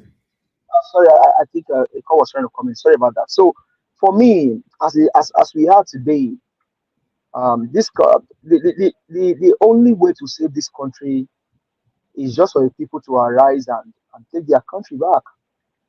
The people are the one that will arise and determine what they choose to do with the country. Because no country on earth runs like this. Nations don't run like this. Nations don't run like how these guys are running Nigeria. And they know what they are doing. It's just that doing the right thing, for me, I don't know that's a problem for them. They know what they are doing. But the Nigerians are just, they are convenient in their suffering and in their abusive marriage. Because, for example, if you look at what is happening in those states, imagine somebody told you that the way the past husband treated you as a wife, that's how he is going to treat you if he gets there also as a husband. And you are saying, oh, that's the person we want him. Eh? Obaseki was a former husband. Aswe Gozal is probably, I know he cannot win the election, but I mean, for example, if he happen to win the election, he's the new husband. He's gonna trade on the same path that Obaseki trade as a former husband, and then maltreat Edo life as a wife. And that's what Nigerians keep suffering from the hands of these leaders. Buhari told Nigerians that Tinubu will continue from where he stops. Buhari, former husband, Tinubu now is the criminal. This one is even now worse, the criminal husband to a wife called Nigeria.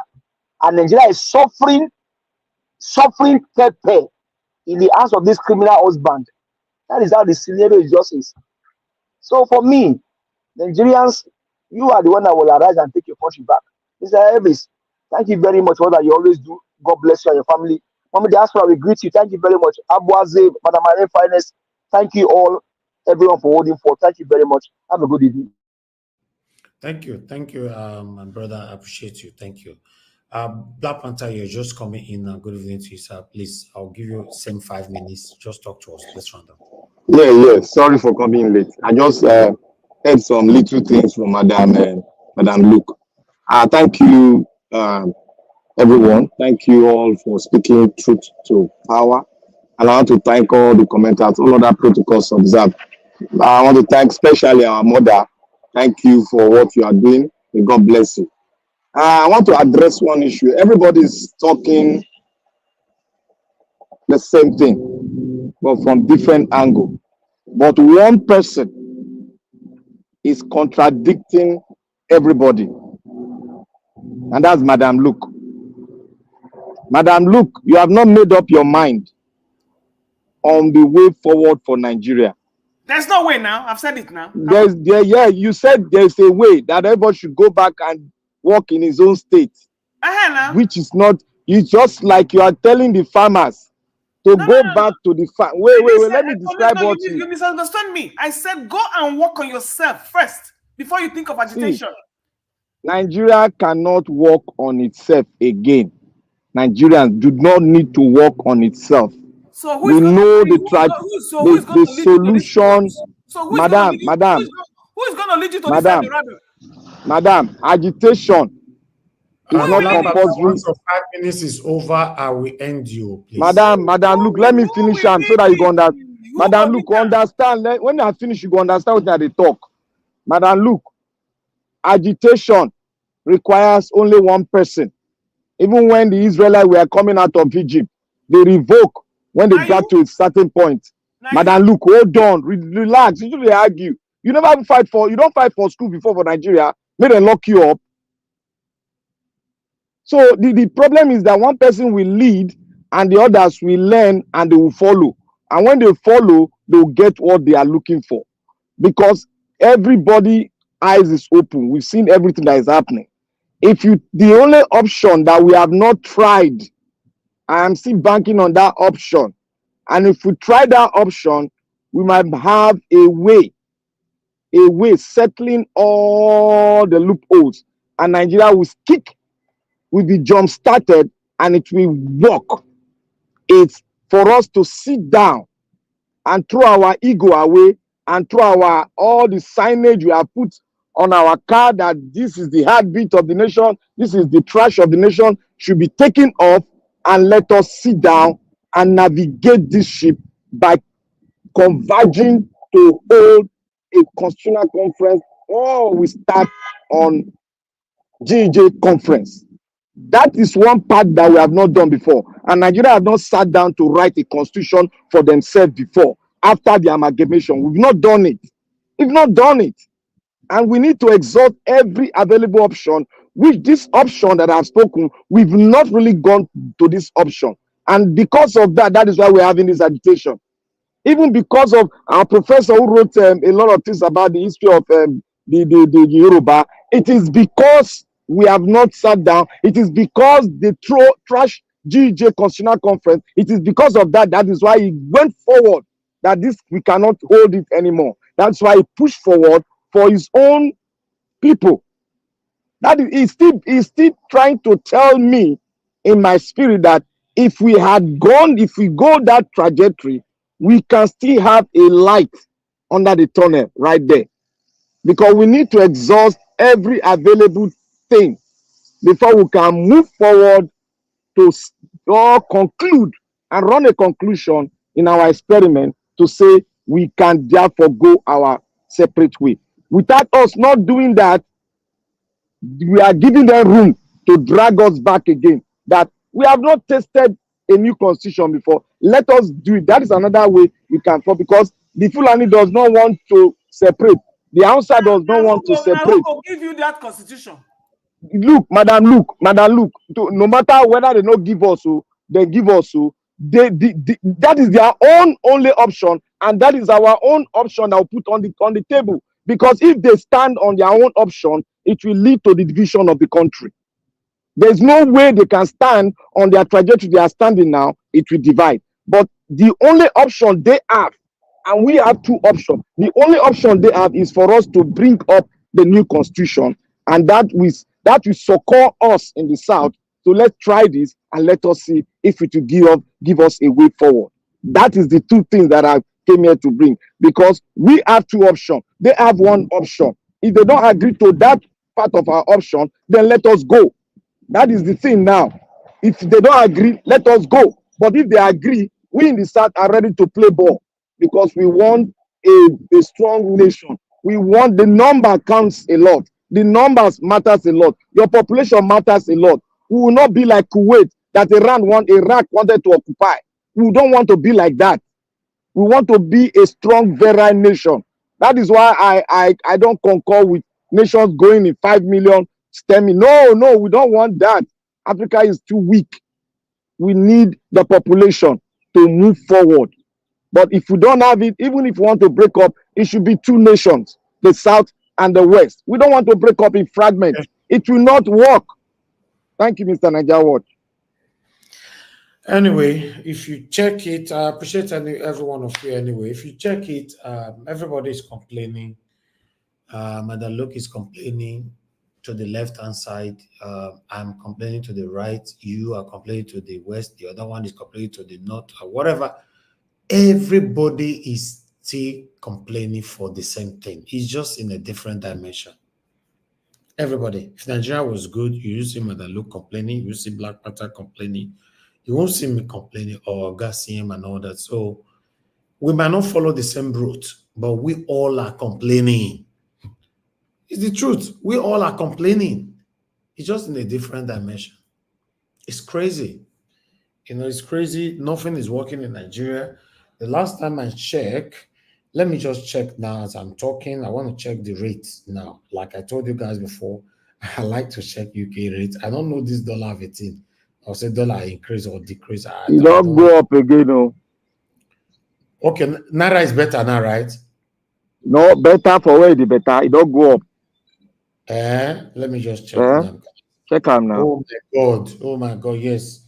It went up again. Now it's now 1,510. So that is the banana economy. That's what they're giving us. Man, we wait now. Next week it will come down again. We are not producing now. If it come down, there's no way out. Shaguri go give us some. Wow. It's very sad. Very, very sad. So for me, I don't have any issue when anybody is complaining because the situation of the country is affected the poor, same time affected the rich. Yes, that's the truth. It's crazy. But let's keep our fingers crossed. Maybe Nigeria somehow, someday, that rightful leader that we all are fighting for will come in and help us all. You know, I wish they allow Peter Obi to rule. Maybe by now our complaints would have reduced. Mr. Naija Watch. Yes, sir. Mr. Naija Watch. The problem not be the real leader. The problem now the Arewa group. If they submit, say we want this country to be great, everything would go smoothly. And that means you are begging them now, right? Moku beg them for if they go agree. Moku beg them. Your statement is too degrading. I don't like that. You are begging Not be say them. degrading is funny, but I'm not saying we should beg them. I'm not saying we should beg them right like that outrightly. They beat you where you they complain. No, you don't understand me. I'm not saying we should beg them like begging. No, you just use the word. If they submit that Nigeria should be great, Nigeria will be great. Now you are begging them. That's I am not begging them now. That is the three things that is happening now. They are holding the military. They are holding the military. For me, that submission is I don't just. They are like holding it. the military.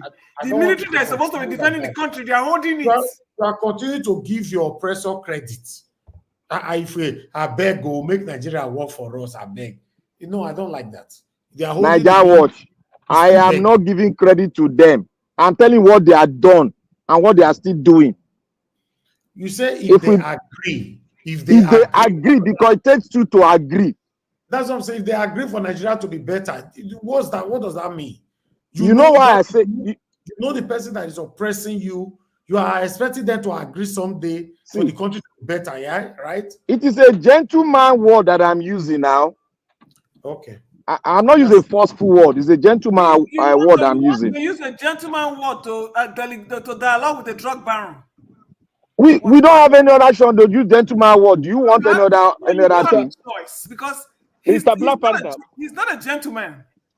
Mr. Black Panther, you know that we already have a cultural conference which was organized by Jonathan. Where is that conference? Where is that the result of that? That is what I'm saying now. I am still saying if they agree. If they agree with that, we'll go ahead. If they don't agree, we'll go our separate way. My brother, these people are very greedy. They are enjoying from this the rot in Nigeria. They enjoy from all these problems in Nigeria, and they cannot agree. That's the problem. If that conference comes today, everybody will be happy. Everybody wants to be in Nigeria, but you can't be in Nigeria where some people are fighting some people. Okay, thank you, everybody. Thank you. I don't really want to cross 5 hours up to 5 hours today. If you check it for the past 2 weeks now, we are doing 6 hours. You know, I was planning for us to round up just 3 hours today.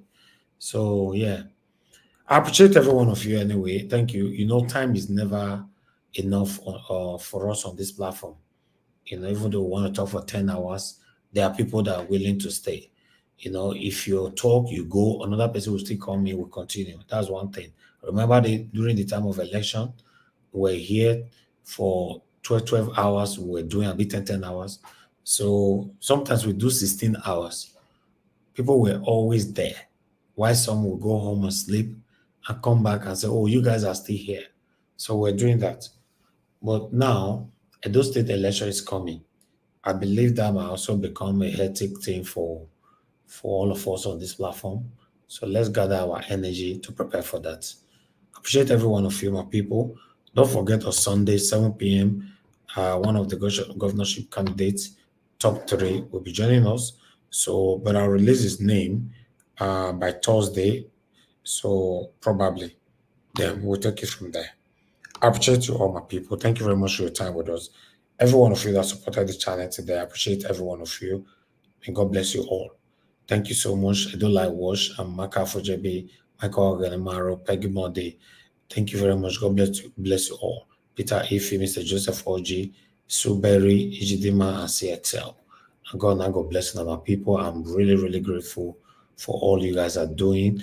And for those of you that is always supporting us, sharing our videos, joining the panel, calling in, you know, liking our videos. Listen, guys, it's a collective effort. It's a collective effort. I can't do it by myself, and you cannot do it by yourself. So we all are joining our head together to do what we are doing here today. Nobody likes to be talking every day. Nobody likes to engage in repetitive conversation every day. Nobody like it because it's too repetitive what we're doing here. But fortunately, we have government that doesn't care about us. So we're just here. I'm doing my part. Anybody listening to me, hoping that, or rather thinking that, oh, Mr. Elvis can do more, then just continue from where I stop, or for where my sense reach. You continue from there. You can do better, or you think that any of my panelists is not doing it how you expect them to do it. Continue from where they stop, because that is why we all are Nigerians. We want Nigeria to work. You can't sit in your comfort zone and be directly blaming us here that we didn't say it well, we didn't do it well, we didn't. You continue from there. Put in your effort. If Nigeria get better through you, every one of us will benefit from it. If you get better through us, every one of us is also going to get benefit from it. Just imagine they allow Peter Obi to rule. Every one of us would have been smiling by now. Yes. So please don't stay behind and be criticizing me and my panelists. Do your part. Do your part. Anyhow, you don't have to come here to do it. If you hate us here, you don't have to. But just do your part. Don't lie to yourself. I know you can lie to the people, but don't lie to yourself. Do your part. Okay, any platform you see they're talking about Nigeria, join the platform, speak truth to power, or just go on the comment section. Anywhere you see the post anything to do with Nigeria, speak truth to power through your comments. You're already doing your part. Anyway, you know that people are advocating for the betterment of Nigeria or how Nigeria can be better, share their videos, like their videos. Just do your part. Stop complaining that we are not doing it how you want us to do it. Thank you very much, my people. Every one of you that called him and an origin, thank you very much, Mr. F.A., Mr. Ben, Mr. Shimizi, and many others that called in. God bless every one of you. I appreciate you all. And people write on the comment section, Mother for Mommy Diaspora. Thank you very much, Mommy, for all you do. Madam Iris Finance, thank you very much. Madam, I appreciate you always. Thank you. Peggy Modi, Frank Ono, Stella Masavendo. Oga Chris is just coming in. Thank you, sir. I appreciate you. Tomorrow will be another heated platform where we're going to be having a discussion attached to whatever we're going to be discussing tomorrow. Thank you very much, my people. I appreciate you all. I was even happy, I'm happy to not switch to that I do want today. When I see Honorable earlier on, as a network, your fee, I just say thank God. Oh, now so for drag and drag and drag and drag and drag and drag, but don't worry, at least once in a while, there's not a problem. If we do it 3 times a week, but my people, the day I go close for 1 hour, I go happy. But me, myself, my presentation as Mother Luke talker the other day. He said your presentation is low, more than 1 hour. You did not say you are close, close 1 hour. It's not easy, my people. It's not easy. Naija what? Share equally now. Naija what? You see your people, you see all the politicians now, they not come. Like I said, they not like to hear national issue. Now only waiting to benefit them. They won't hear. And that's selfishness. That's selfishness because at the moment now, there's every possibility after this Edo election, some of the people you're seeing right now, you're not going to see them anymore. Now we were there, so now we stay there. We happens now. A lot of people joined us during the time of Peter Obi for president, Peter Obi 2023 presidential elections. Today they're not here anymore. For me, I'm not bothered. As long as the platform is there, they use it at that time to air their voices and all that. But they are listening. That's one thing you must know. They are listening. So maybe when another election comes in, you see all of them, they will come back again. But for me, I don't mind. Not everybody that can have the energy to do what we are doing here. So that's why I appreciate everybody, letting everybody know that it's a collective effort. If we are not encouraging ourselves, maybe for that day, everybody will do it at our house. We'll do live today, tomorrow. Your post video, I beg, I not fit. You will say, I beg, I not fit. We'll forget about it, but let's continue talking. They are listening to us. Top people are listening to us that give me feedback on this platform almost every day. Almost every day. They give us feedback. You guys had a wonderful show yesterday. I listened to this woman. I listened to this man. That was a wonderful submission. I get that. But the reason why I don't come here to talk about it, I don't want to create a problem within ourselves. I don't want anybody to think that, they are giving feedback to only one particular person. What about me and all that? That's why, so I try to carry everybody along equally. I'm not a perfect person, but I'm just trying my best. So yes, I appreciate you all, my people. Let's continue again tomorrow from where we stop. I appreciate you. I'll see you guys by 6 p.m. by special grace of God tomorrow, so that we can continue to talk about the things that's affecting you and I. Guys, please help us to press on the like button before you leave. And for those of you joining us for the first time, all we're doing here, calling out our government to do the right thing. As you and I know, we can't lie to ourselves. Nigeria is not working. I'm sorry, it's not working. Thank you, my people. And yeah, now we draw the curtain. I'll see you guys tomorrow, and bye for now. No more bad government in Nigeria. Like that what? The only media that have been consistent speaking against the bad government and for the purpose for reformers. Niger what yo?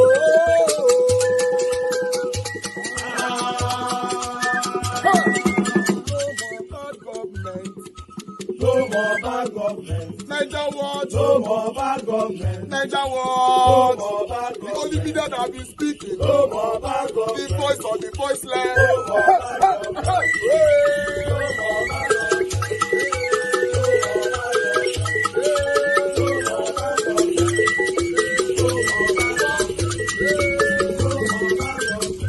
government. No more bad government. For the poor. No more bad government. Niger what? No more bad government. Niger what media? No more bad government. No more bad government. No more bad government. In Nigeria. No more bad government. No more bad government. No more bad government. The only media. No more bad government. The number one media in Nigeria. No more bad government. That have been speaking against government. No more bad government. Niger what? No more bad government.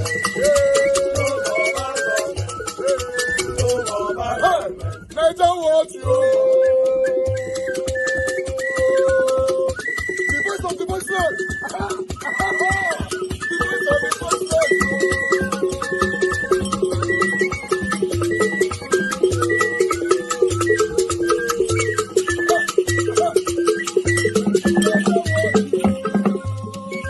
Voice for the voiceless.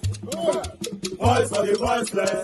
Niger what? Voice for the voiceless. Niger watch media. The only media that have been speaking against bad government. Being consistency since 1944. Voice for the voiceless. Voice for the voiceless. Umuwame. Voice for the voiceless. Umuwame. Voice for the voiceless. Voice for the voiceless. Voice for the voiceless. Voice for the voiceless. Voice for the voiceless. Voice for the voiceless. Niger watch you. We have been seeing all you guys have been doing, and we recommending to everyone in Nigeria, saying that you guys are the number one.